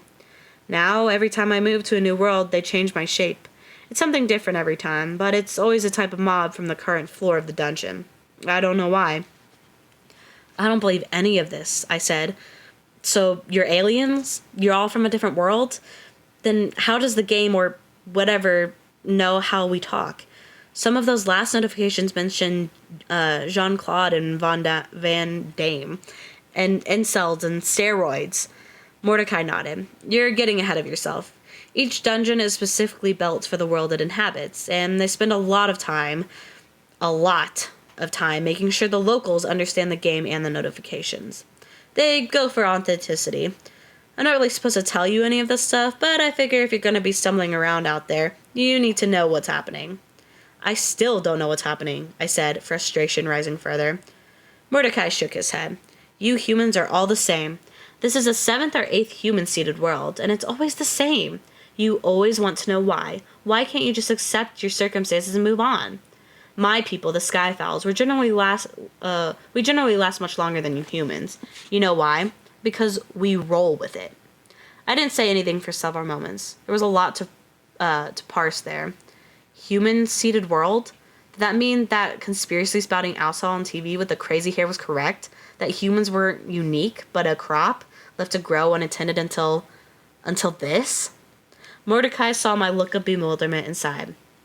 Okay. I'll give you the quick version, he said. He pulled a seat and sat down. He gestured to another chair situated in the corner of the round carpet. You might as well get comfortable. And that was the end of chapter 3. A little short chapter there. We're gonna get our explanation. And my favorite scene from that chapter is him describing the feeling of like raw hamburger meat between his toes. Yeah, the gore is quite nice. I like the way they describe it because it's both hilarious and really grotesque. Like the jelly-filled donut being squashed. Oh, because it creates a perfect visual that's like, for me personally, when I read, I can imagine the scene in my head. So it creates a perfect visual because it's like kind of censored for me, which is nice. Yeah, I was not expecting the raw burger meat visual. Mm-hmm. No, it's great. I just love hearing about the feeling of raw meat between your toes. It really, really brings out interesting visuals. I'm gonna take a couple sips of water and then we'll continue into chapter 4. You know, at the beginning of this, I was like, oh, we're gonna get to chapter 15 because I read so fast. And I'm looking at the time and I'm like, we're not getting to chapter 15. There's no way. I might go a little past 2 hours today. We'll see. I want to get to at least like chapter 5 or 6 then. I think we probably could get to maybe like chapter 7 or 8, honestly. I don't think the next couple chapters are that long. Yeah, I told you the chapters feel like way too many. Yeah, well, I had more faith in myself that I'd be able to read faster, but whatever. Let me take a couple more sips. You think we could do like 6? I'm gonna bet we could do like 7. I'll one up you. We could do like 7. All right, we're gonna move on. Chapter 4. Oh, you know what? I totally didn't change this. We're gonna do it right now. Okay, chapter 4. There are 6 basic starter species the Syndicate uses to seed worlds. Humans are one of them. They find a compatible world, sprinkle the humans on there, wait a couple thousand years, and then reveal themselves to the largest settlement. I'm not shrimping, rude. They usually do this as soon as civilization starts to take hold, but long before any sort of industrial revolution. As long as there's a working government, this counts as first contact. In a legal sense, which gives them leave to wait a couple thousand additional years, come back and strip the planet dry. How? I asked. It all happened in a second. Mordecai shrugged. Technology beyond your understanding seems like magic. So as far as you're concerned, in this place, it is magic. It's like the Wizard of Oz movie, but you'll never get to peek behind the curtain. You've seen the Wizard of Oz? Guildmasters prepare for years for each new dungeon world. Kid, I've been preparing for this longer than you have been alive. The advanced team arrived in your 1930s, I believe. Whenever that book came out, The Hobbit, I left the last system and entered the prep phase in your year 1964. I know this world and your customs just as well as you do. I even once got to shapeshift into a human and go out into the world. I went to a Blockbuster Video and stole a bunch of James Bond tapes. I was so happy once you guys started digitalizing everything.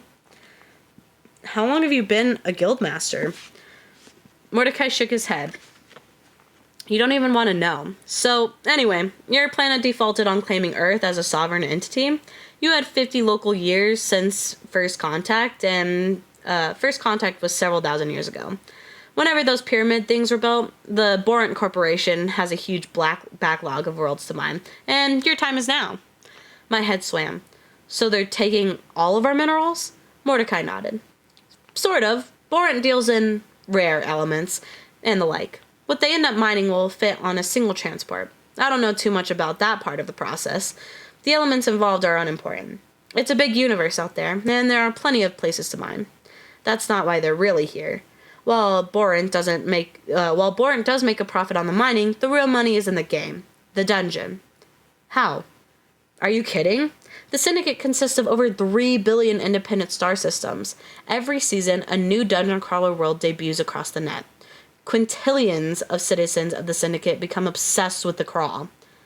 Wait, so this is like a TV show? Like Survivor? Oh, I love that show. And as far as you're concerned, yes, it's a show like Survivor, but it's more of a Running Man situation than the Survivor one. I leaned back in the chair. I'm on an alien TV show. Holy shit. Bea had always wanted to be on television. She'd tried out for countless reality shows. Me? I'd rather have a hot poker stuck through my eye. I briefly wondered where she was, and if she was alive. Probably not. I decided it'd been just... probably not, I decided. It had been just 5 a.m. in the Bahamas when it had happened, which meant she'd probably been asleep in her hotel. Probably in bed with that asshole. And if by some miracle she had survived, there's no way she'd have gone into one of those tunnels. So, are there people watching right now? I asked, looking around. Mordecai put his hands together. I'll get to that in a moment. It doesn't look like anyone else is going to be joining us anytime soon, so let's get the tutorial started. Mordecai's right hand glowed for a moment, and I felt that haptic buzz in my brain. Across the room, Donut hissed and batted at the air. You have been granted access to the crawler menu. My world blinked, and several items appeared in my vision. A long green bar, a health bar I realized, appeared in the top right. It pushed the timer down a notch. That blinking folder remained in my top left. A small mini-map appeared in the bottom right. You just received a notification, Mordecai said. That's called a crawler notification.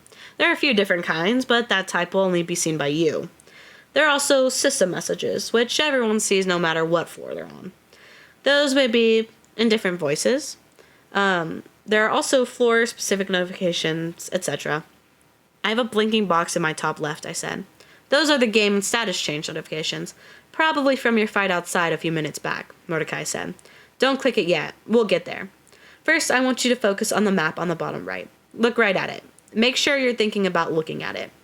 I did as he asked, and the map got bigger, increasing to fill my entire vision. It was a simple blue and gray map, showing the hallways and few random doorways. Most of the area around us wasn't filled in. It only showed the area we'd walked, pushing out about 20 meters in every direction. A green dot sat in the middle, right in the guild. 2 additional dots appeared, a blue one and a white one. I focused on the blue dot and a note appeared above it. Crawler Princess Donut.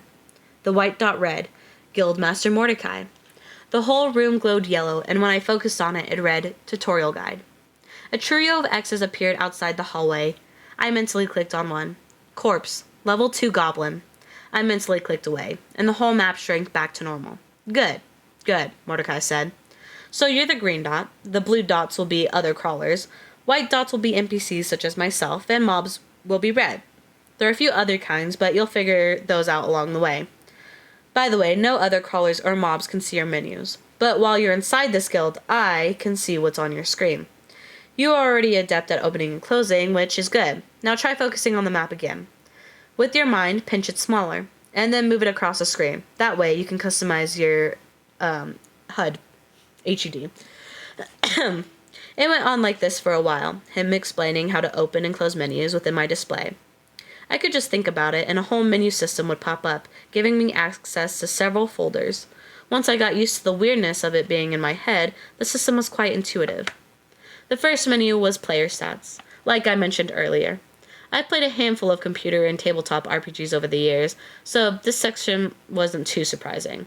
My stats were Strength 6, Intelligence 3, Constitution 5, Dexterity 5, and Charisma 4. According to Mordecai, I couldn't directly adjust these stats. Not yet. I received 3 stat points every time I leveled up, but I couldn't distribute them until I picked a race in class, and I couldn't do that until I reached the 3rd floor down. For now, these numbers went up and down on their own based on my inherent real-life physical and mental attributes.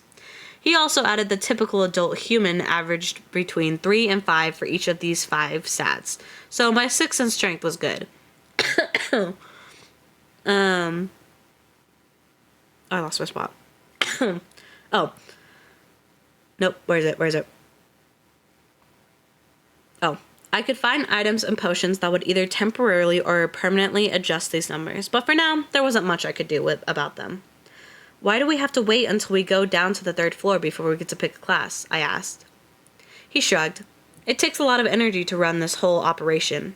I think they figured if you manage to make it to the 3rd floor, you're worth the investment to transfigure. Class is easy, but changing your race takes some doing. You're being fundamentally changed at the cellular level. There's a lot of effort for someone who's just going to get eaten by a fly trap on the 1st floor. I hadn't thought about it until that moment. I can change into a different type of creature. If this was a computer game, I'd do it in a second. I never played human in games if I could help it, but permanently changing myself into something different? The thought made me ill. It was something I'd have to think about and deal with when I got there. I grumbled a bit about the 3 in intelligence. Yeah, I never did too great in math, but I never considered myself a slobbering idiot either. I could fix most anything electrical after studying it for a bit. My friend Billy Maloney, now that guy was an idiot. Just last week, we'd come out of a bar and he'd peed right on a cop's bicycle while the cop was giving someone else a ticket for drunk and disorderly. That guy deserved an intelligence of 3, maybe 2. Billy is dead. He was still in jail. He'd had a warrant for failure to appear, so they'd taken him in. He's dead, like everyone else in the world. I pushed it away. After I complained about my intelligence score to Mordecai, using the Billy example, he said, Intelligence told you that bike belonged to a police officer. Wisdom told you not to urinate upon it. We all have a wisdom stat, but it doesn't appear on that list. It used to, but they discovered changing one's wisdom greatly changed their personality, so it's no longer adjustable. I do not know what this Billy's intelligence is, but I guarantee his wisdom is not a 5. Worry not about an intelligence of 3 unless you're seeking a magic-based class. Your best bet is something that focuses on strength. That mollified me while Mordecai moved me to the next menu. The next screen is the single most important menu in the entire game. Your life depends on these numbers. It was called Ratings. I clicked on it, and the list took me aback. Ratings. Views 0, followers 0, favorites 0, patrons 0. Apparently, the first level of the dungeon was off limits to live viewers, so these stats wouldn't move until I descended to the second floor. As of right now, no viewers had access to anything that was going on. However, Borant would release an edited highlights reel over the next day or so. If I managed to get shown during the premiere of the show or any of the regular updated episodes, it would be like hitting the lottery. Featured crawlers always gain billions of views and millions of followers right out of the gate. Given the sheer number of people in the world, I seriously doubted I was going to be featured. So if I wanted to survive, I needed to have what Mordecai called chutzpah and the it factor. You need to stand out. You can't just kill that shambling acid impaler and walk away. You need to kill it with style, with excitement. Maybe you can come up with a catchphrase. During my crawl, I managed to accumulate almost 30 million followers and 4 patrons. That's the only way I survived. Excuse me, a shambling what? A shambling acid impaler. The second floor will be lousy with them. They trounce about on 4 legs, are green, hairy, spit darts at you that melt your skin off. Awful creatures. Jesus Christ, I said. I still felt as if this was all a dream. Mordecai snapped. Hey, kid, pay attention. The monsters aren't important. Well, they are, but this part is especially more important. Okay, I said, waving him along. Keep going. He went on to explain how viewership worked. Once I hit the second floor, watchers from across the universe had the ability to tune in to any crawler they wished. Borant would continue to air highlights, so the longer I survived, the better my chances at getting featured. Anytime someone watched me for just about 8 seconds or so, it counted as a view. This stat didn't help or hurt me, but it was a good indicator of how interesting I was. You might not like it, Mordecai said, but pay careful attention when I tell you this. Obtaining patrons is crucial to your survival. There is plenty of great loot in the dungeon that'll help you survive, but the best loot comes from benefactors, patrons. Views lead to followers. If you're being followed, it means the viewer has bookmarked your crawler ID. They can look in on you whenever they want. Following leads to favorites. If you're favorited, that's a good thing. It means the viewers are getting live updates on your stats and condition. They get notifications if you're fighting. If someone has favored you, they really want to know how you're doing. Viewers only get a certain number of favorites, so consider it an honor. But, Mordecai continued, ultimately, it's all about the patrons. Lots of favorites will always lead to patrons. Patrons are usually organizations, not individuals. They'll see someone has a lot of favorites and they'll sponsor you. It's an advertising thing. They sponsor you by purchasing boxes for you. There are dozens of types of boxes, and each type of box has 6 quality tiers. Bronze, then silver, then gold, then platinum, then legendary, then celestial. Yeah, I said dryly. You wouldn't let me open my boxes yet. Can I do it now? Hold up, kid, Mordecai said. We have a process here. We'll get there in a minute, he continued. Most patrons can only afford, or are willing to, send you a silver or gold box. Bronze boxes tend to be crap, but anything higher usually has some good stuff in it. Some of the richer patrons may even send you a platinum box, though the cost for them has got to be astronomical. That said, patrons are the only ones who can send what are called benefactor boxes. Those contain the rarest items. So even a bronze benefactor box is better than a plain gold adventurer box. A benefactor box may contain items from the patron's homeworld. You will never find a pulse rifle or automated power armor in any sort of box in the world dungeon. But it's possible to get one from a patron. Does that make sense? None of this shit makes sense, I said. But yes, I understand what you're saying. I'm on an intergalactic game show, and I have to be an obnoxious show-off in order to get eyes on me. And once I do have eyes on me, I might get a loot box with toilet paper in it. Does that about sum it up? Mordecai clapped his rat hands. Yes! But toilet paper as complimentary. Restrooms are liberally populated throughout the map. It's the only place the viewers' cameras can't follow you. Are you serious? Mordecai nodded. Oh, I'm serious. The last dungeon Borant managed didn't have rest areas, and the crawlers were pissing and crapping all over the place. Crawlers lose viewers when they're shitting in the middle of a hallway. It's gross. And what does Borant get out of this?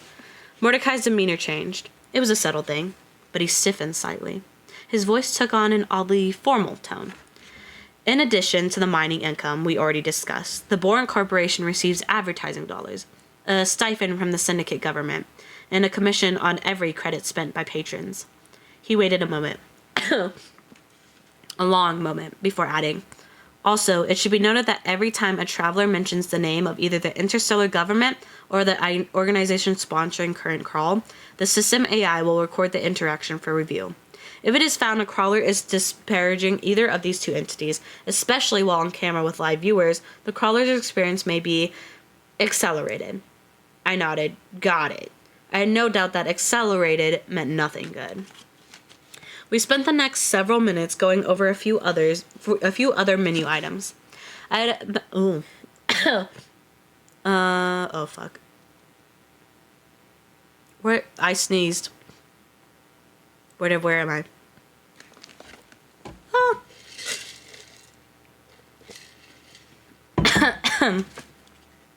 Oh, there it is. We spent the next several minutes going over a few other menu items. I had a health menu like in other games. Overall health was a single green bar, but in the menu it was a more extensive pie chart. It indicated any active conditions and debuffs, plus I could drill down to specific areas. Healing was sped up in the dungeon. I had recently been cured of several issues I didn't even know I had, like abrasions to the bottom of my feet and on my hands, frostbite, and the start of an infection from when Donut had bitten me. Health ticked up on its own slowly, based on my constitution level. Also, if I went down to a set of stairs to the next floor, my health points would instantly fill all the way up on their own. Another way to heal myself was via spells, potions, and scrolls, but there was no respawning. Dead was dead. After that was my skills menu. The section just went on and on and on. There seemed to be an infinite number of pages. If I didn't have the skill, I couldn't read what it said. It was still listed there, but the words were blurred out. Literally hundreds of pages would scroll by before I saw anything. Mordecai had me change the view to skills I have, and that list was just as long. I had things like breathing 3, walking 4, operating a Sony brand RMV LZ 620 universal remote control 1. The list just never ended. He had me uncheck a box, and most of those skills disappeared. What was left was still several pages long, then another check, and anything with a skill of 1 or 2 disappeared. What was left were things like unarmed combat 3, basic electrical repair 6, swimming 4. Nothing was over 5 other than electrical repair. Most everything was 3. This is a good start, Mordecai said. I'm impressed, kid. You're proficient with several earth weapons, all firearms, but since you didn't bring any, you'll want to train with some of the dungeon-based weapons. We'll see if you have anything good in any of the boxes when we get to it. And you'll train me how to use them? Nope, Mordecai said. Not my job. There are guilds scattered around that'll help you level up the skills, especially magic ones, but the best way is always to practice. Is there a store? I asked. The AI thing said something about a store. That's when you reach the 3rd floor, Mordecai said. There's a structure to the 3rd floor. The random stores will start populating the map after that. You can also trade with other crawlers or friendly mobs, if you can find any. Mobs on the second floor will start dropping gold. Next was the magic menu, which was complicated as shit. It was also one of the most surreal parts of this adventure so far. I was given a simple healing spell and a pool of mana points that appeared in my top right underneath the health bar. Because my intelligence was only 3, I only had 3 magic points. The healing spell cost 2. Magic potions naturally refilled about 1 every hour. I had a hot list of 10 spaces along the bottom of the screen, and there I could add potions or spells or other special items. Mordecai had me place the healing spell in spot number 1. Ooh. I could mentally click to cast it. The spell was only a level 1 basic healing spell, and it would only heal about 20% of my health. He made me try it, even though my health was already at the top. I cast the spell and my whole body glowed red. My magic bar went down by 2/3 and nothing else happened. If you were injured or sick, you'd feel much better after that, Mordecai said. A voice boomed, interrupting the tutorial. This was yet another speaker, not the game show host that usually spoke, but his distinctly female voice. She spoke almost casually, like a manager addressing a store filled with employees, just before they opened for business. Hello, crawlers. The dungeon is now sealed. We have a diverse group joining us this season, and we are very happy to have you here. We had just under 13 million human crawlers make it through the gates and into the dungeon. We are already down to under 10 million. A quick note, the entrance to the second floor will not open up until the introductory episode of Dungeon Crawler World Tunnels, which will be approximately 30 of your hours. Once that happens, the entrances to the second level will populate. There will be no lag time for the appearance of additional levels. On behalf of the Borant Corporation, I wanted to thank you for volunteering, and I wish you all good luck and a happy crawl. 10 million people. It was more than I expected. But still, 3 million additional people dead in a matter of minutes? The number was so huge. It lost meaning. The amount made me think of the way the dungeon was set up. The 5-day countdown timer continued to tick away. Do we get 5 days before they destroy each floor? Mordecai shook his head. No, he said. It's usually more each floor down. Later on, it'll depend on a lot of factors, such as ratings, how many crawlers are left, etc. But they usually add about 5 days each time. So you'll probably have 10 days for the second floor and then 15 for the third. The countdown doesn't start until the previous floor collapses. How hard is it to find the staircases? It can be tricky. It's not too difficult for the first few levels, but you'll want to focus on finding items or skills that'll help you find the next entrance down. The first floor is huge, as you can imagine. It's about the size of the surface of your planet. They won't tell you this, but it's not all connected. It's not like you can wander about and run into someone from China. That'll change once you hit the third floor. You'll see if you survive that long. Starting on the 4th floor, each level will have a random theme and will encompass significantly less area. Entrances will stop populating in random places. They'll be guarded. You'll have to complete quests or defeat bosses to get to them. I barely made it to floor 11, and when I saw what guarded the entrances to level 12, I knew it wouldn't be worth it. What was it? I asked. He shook his head. It doesn't matter. It'll be different here. It's different every time. From there, we resumed the tutorial. We went over the party menu. If I had been accompanied by a group of people, we would manage our party in this menu. Party members shared experience and were able to access a group chat feature. Anyone who entered the dungeon at the same time as anyone else was automatically grouped together, and as a result, I had a party of 2. Me and Donut. The cat continued to lounge in front of the fire. It appeared she'd fallen asleep. So, my cat, I said. The system has given her a crawler name and designator. Does that mean she's getting all these special achievement and loot boxes too? Yeah. Any biological creature above a certain weight who enters the dungeon is assigned a crawler ID. But one needs at least an intelligence of 2 to qualify for training. And if you can't do training, your inventory doesn't get turned on, which allows you to access your boxes. Otherwise, they're designated as pets. And the other ones, like wild animals who happen to make it inside, very rarely make it past the first floor. We'll get to the pet menu after we open up your inventory, which is the next step. Now that we put about 20 minutes between my earlier mention of Borant, I wanted to continue our previous conversation. Before we do that, I have a couple questions about the people running the show. He paused. What is it? Are they always listening? Listening, yes. Paying attention, not necessarily. They expect a certain amount of gnashing of teeth amongst the crawlers. and we NPCs are required to say the name of the organization multiple times during the training, so we're mostly ignored. Mostly. You really need to be careful once you start collecting followers. They know they're sadistic assholes, but they don't want you saying it on camera. They take their image quite seriously. I'm no math expert, but when the dungeon opened, there were tons of glowing entrances in my city.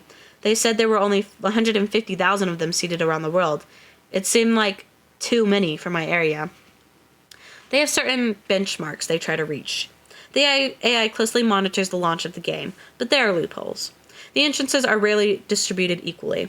10 million crawlers upon the ceiling of the dungeon is pretty typical. So however it happened, it wasn't on accident. Like I said, they spend a lot of time preparing for each dungeon. Yeah, you mentioned that, I said. You've been here for decades. Does this show really only air once every 90 years or so? No, not at all, Mordecai said. Different corporations run each season, which appear about every 2.25 of your years. My employer usually has about 5 forward teams working at any given time, and they get chosen to run a season about 1 in 15. So, with different corporations running each season and the different worlds crawling, then is every season vastly different? Oh, yes. The Squim conglomerate, I can't say it, chooses a different game completely. For example, it's a battle royale style fight. An entire world, and it all comes down to one champion. It's good for ratings, but it doesn't make them much money from what I understand. My company is known for making the most elaborate, most entertaining dungeons. Wonderful. And you, I asked, are you stuck here for the rest of your life? No, Mordecai said, smiling sadly.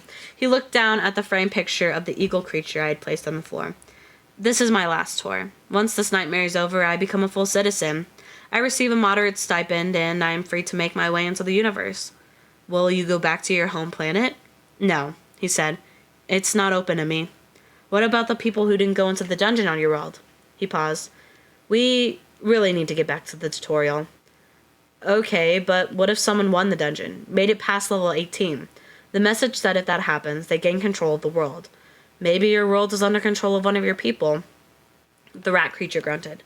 Remember how I said I made it down to the 11th floor? Yeah. A handful of crawlers over the centuries have made it that far.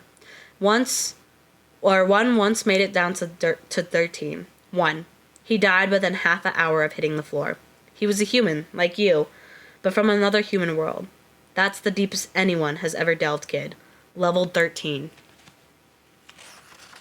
Oh, that was the end of chapter 4. My freaking throat. I forget reading aloud is like so drying to the mouth.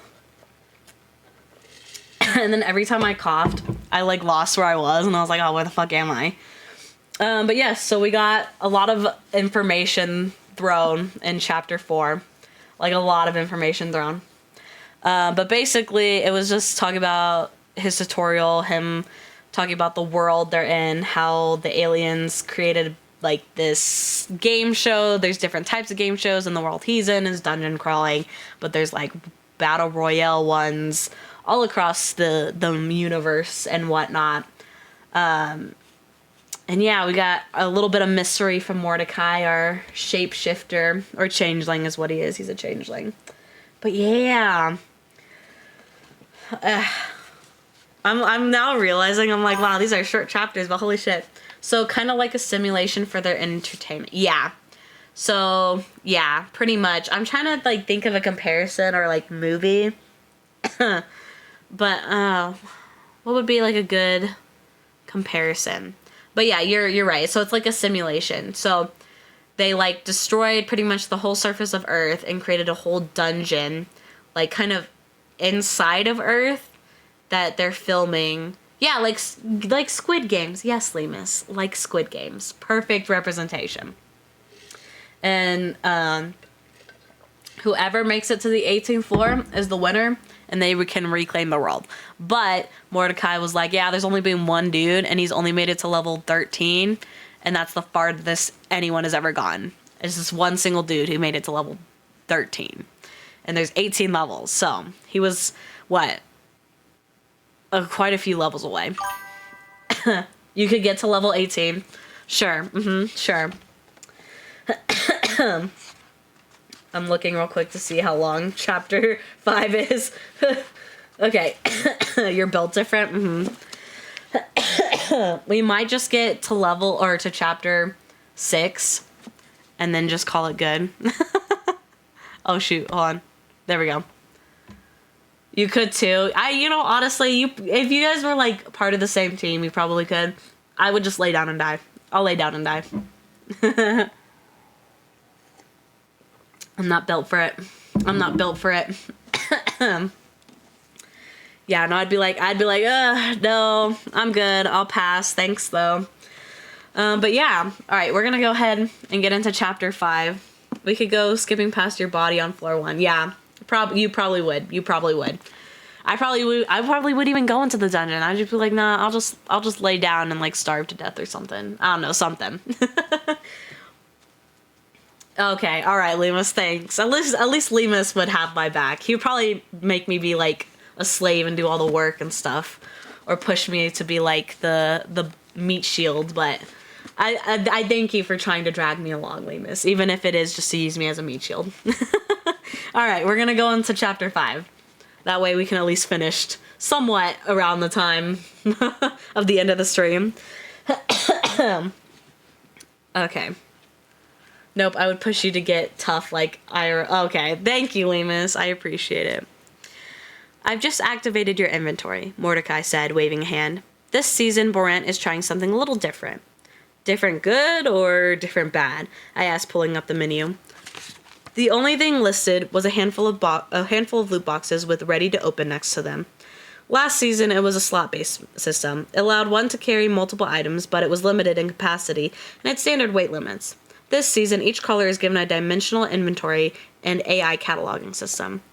What does that mean?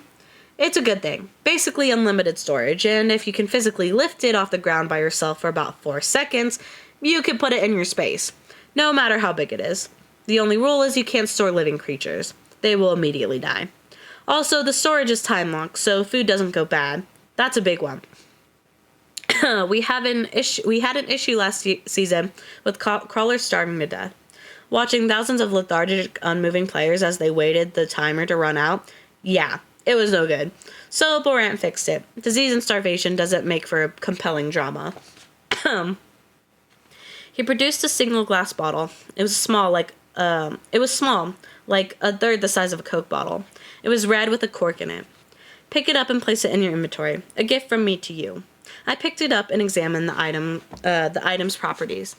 Standard healing potion. Increases your health by at least 50%. Doesn't cure poison or other health-seeping conditions such as succubus-inflicted gonorrhea. So remember to wrap it up, bucko. I pulled up my inventory menu and an add item to inventory button appeared. I clicked it and the potion vanished. It appeared in my inventory list, which now had both a potions and healing submenus. Which now had both a potions and a healing submenu. I mentally clicked on it, and the potions appeared in my hand. Good. If you add the potion to your hot list, you'll drink it without having to actually drink. Remember this, because some of these potions taste like shit. If you straight pull it from the normal inventory, you'll have to pop the cork and swallow. Potions and other like items stack up to $999 a slot, so it's best to stick them in your hot list, and that's pretty much it. There are a few other quirks regarding inventory, but you'll figure them out along the way. I put the potion back and then added it to the hot list next to my healing spell. Okay, Mordecai said. Let's take a look at your current notifications. Holy tits! What? I said, alarmed, looking around. Donut looked up from her spot by the fire and yawned. You have a legendary pet box? Why didn't you say so? I just looked at him. The urge to punch him in the face returned. Mordecai shook his head. Legendary right when he walks in? He grumbled. Okay, yes. You do have a lot of boxes. Okay, now that the inventory is active, you can pop up your missed notifications. Let's take a look. I had a line of notifications. I clicked on the first one. New achievement. You've inflicted damage on a mob. Hopefully it won't hit back. Reward. It's probably going to hit back. Oh shit. Ooh, I hit a button on my computer. There we go. New achievement. You've killed a mob. You're a murderer. He probably had a family. Reward. You can now gain experience. Get enough of it and you might even go up a level. New achievement. You've killed an armed mob with your bare fucking hands. Holy crap, dude. That's kind of fucked up. Reward. You received a bronze weapon box. New achievement. You've killed a mob higher level than yourself. You're getting the hang of this. Don't let it go to your head. Reward. You've received a bronze adventurer box. New achievement. You've entered a guild hall. Congratulations. You know how to open doors. Reward. That sense of fulfillment you feel? That's reward enough. Fulfillment achieved. Podophilia. You've used your bare feet to crush and kill an opponent. Hey, that's my fetish. Seriously, keep doing it and you'll be rewarded. This will help. Reward. You've received a gold shoebox. New achievement. Boom. You've caused a wall-shaking explosion within the dungeon. The last time the walls shook like this was when your mom came over for a visit. Reward. You've received a silver goblin box. New achievement. Level up, baby. You've received enough experience to gain a level. Reward. Leveling up is your job. You don't get rewards for doing your job. Underneath those were a few additional notifications. You've gained a skill level. Pugilism, level 4. The art of beating the shit out of your opponents with closed fists. Each level of this skill increases your bare knuckle damage by 25%. Level up. You are now level 2. 3 stat points gained. Several other skill-based notifications flashed and disappeared before I could read them, likely thanks to my tinkering with the menu earlier. My inventory glowed and I clicked on it. Several additional loot boxes now appeared on my list. You may only open boxes in safe areas, Mordecai said. All guild halls are safe areas, but not all safe areas are guild halls. Will they be hard to find? The safe areas, I mean. The safe rooms will always appear on your map, even if they're within the fog of war. Fog of war? If you haven't visited an area, it won't show the specifics of the hallways, even if it's the range of your mini-map. The fog of war covers places you haven't yet visited. The safe rooms will have restrooms, sleeping cubicles, and some will even have food and fountains with healing potions. Getting to them might be hard, but you'll always know where they are if you get close enough. Is there a time limit for staying in one? Nope, but don't forget, the level itself is going to collapse in on your head after a certain amount of time. The only way to survive is to keep moving deeper. Okay, I said, rubbing my hands together. Hopefully there are some pants in one of these things. Let's start cracking them open. Okay, Mordecai said. You have 10 loot boxes. That's a lot, but not a crazy amount. Usually people come in tutorial with 2 or 3. You can hoard them, but when you do decide to open them, you can't pick and choose which ones to open. It's an all or nothing thing, so yeah. There's no real tactical reason to hold on to them since you can't sell or transfer unopened boxes. Also, it's important to note that while it's possible to receive unstable or damaged loot, you'll never receive outright cursed loot in a box. But that doesn't mean everything is safe to try on. Always read the descriptions before you activate or wear something. Always. Always. No exceptions. Okay, here we go. It's going to open them by tier. The 10 boxes all popped out of my inventory and appeared floating in front of me, single file. The first few boxes were about half the size of a military footlocker. Each box had a label floating over it. The first to appear was bronze-colored and had strange hedgehog-like animals stenciled on the top. Bronze pet box, 1 out of 10. The top popped open on its own. The box disappeared in a puff of smoke, and a single rolled-up piece of paper and a small pile of what looked like dry cat food appeared on the floor. Text appeared above each item. Scroll of health critter. Pet biscuits times 10. The items disappeared and entered my inventory. Before I could open the inventory box to read the description of the scroll, the next box appeared. Bronze adventurer box, 2 out of 10. Potions of healings times 2. Common fingerless gloves. After that was bronze weapon box, 3 out of 10. Toad Cudgel. The Toad Cudgel was a stick. It looked like a 3/4 length baseball bat shaped by someone who only had a vague idea of what baseball was. Bronze weapon box, 4 out of 10. Poker. This wasn't much better. It was literally a fireplace poker. A raw iron stick with a screw on point at the end. Bronze adventurer box, 5 out of 10. Potion of healing. Potion of mana. These next 2 boxes were slightly larger and made of silver. Silver adventurer box, 6 out of 10. Potion of antidote times 2. Crawler biscuits times 100. Torch times 20. This next silver box looked distinctively different than the last, like the goblin murder dozer. It appeared cobbled together with random hunks of silver-colored metal. A goblin skull was etched onto the lid. Silver goblin box, 7 out of 10. Dynamite times 10. Lighter. Goblin pass. The goblin pass took the form of the same goblin-shaped skull from the top of the box. The symbol appeared floating in the air instead of adding itself to my inventory. It flew and smacked up against my inner left arm. I was still wearing my leather jacket, but I could feel it burning against my skin, like I was being branded. The brand also appeared on the exterior of the jacket. The pain quickly abated, and my jacket was otherwise undamaged. It was time for the good stuff. These next 2 boxes were bigger yet, and glowed with a golden light. Gold apparel box, 8 out of 10. Enchanted night gaunt cloak of stoutness. Enchanted trollskin skirt of pummeling. Beside me, Mordecai gasped the moment the 2 items appeared. I hoped that was a good thing. Golden shoebox, 9 out of 10. Enchanted toe ring of the splatter skunk. A toe ring? A goddamn toe ring? I needed shoes, damn it, not a toe ring. I was so irritated by this prize. I almost missed the opening of the final box. The legendary pet box had the same symbol etched on it as the bronze pet box, but this thing was 3 times the size. It was made of alternating intricately carved silver and gold patterns. Clockwork gears spun with ricocheting click, click, click as the box opened. A musical fanfare sounded. Legendary pet box, 10 out of 10. Pet biscuits times 500. Enhanced pet biscuit. That's it, I said as the final prizes poofed back into my inventory. What the hell is an enhanced pet biscuit? Mordecai was looking between me and Donut.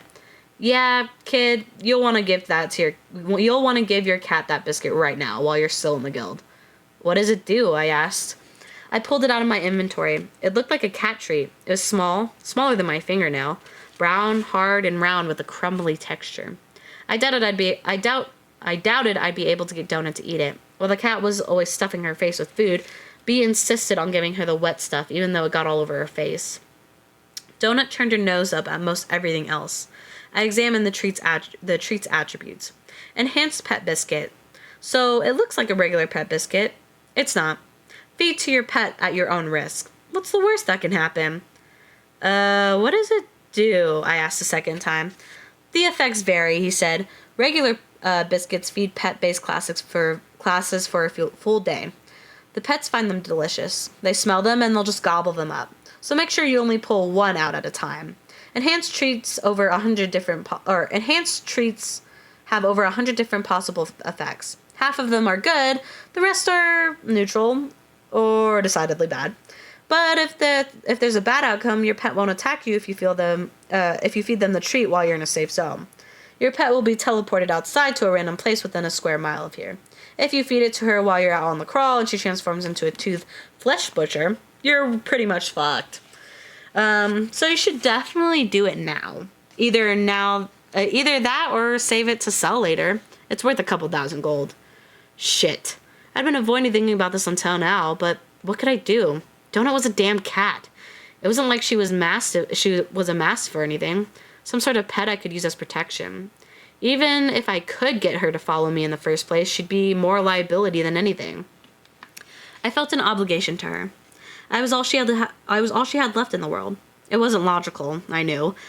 But if I could sell this tiny little treat for a lot of money, I could buy some really useful items, like shoes and pants. I rolled the cat treat in my finger. As awful as it would be best to... Ow!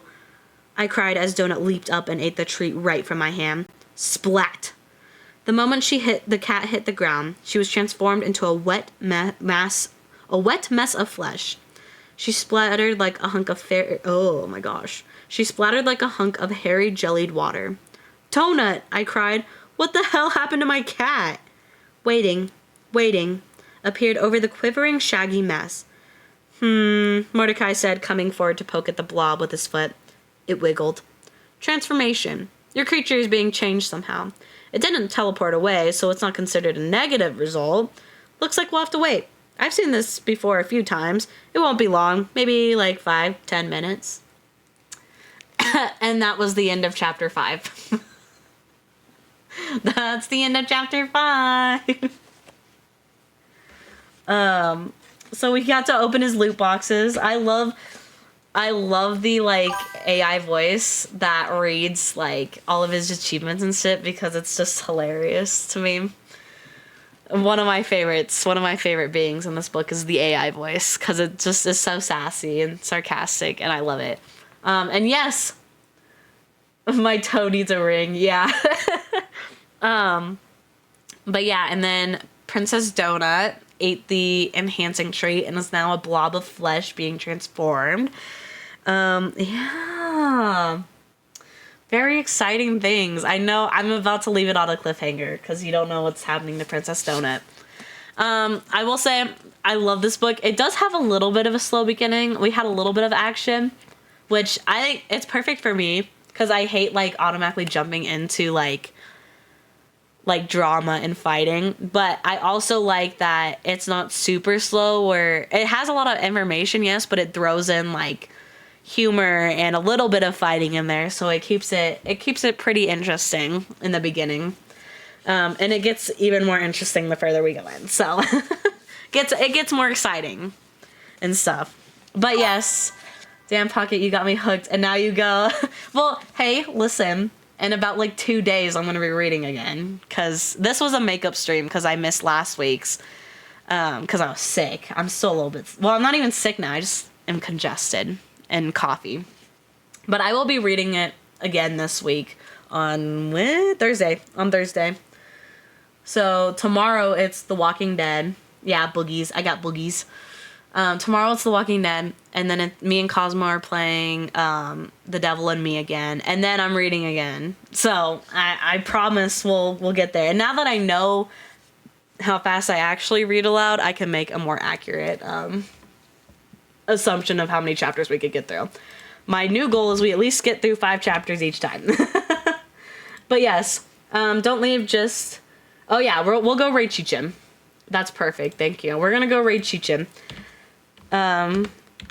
But yes, so tomorrow is The Walking Dead, so definitely keep an eye out on that. Thank you guys for coming to join me in reading.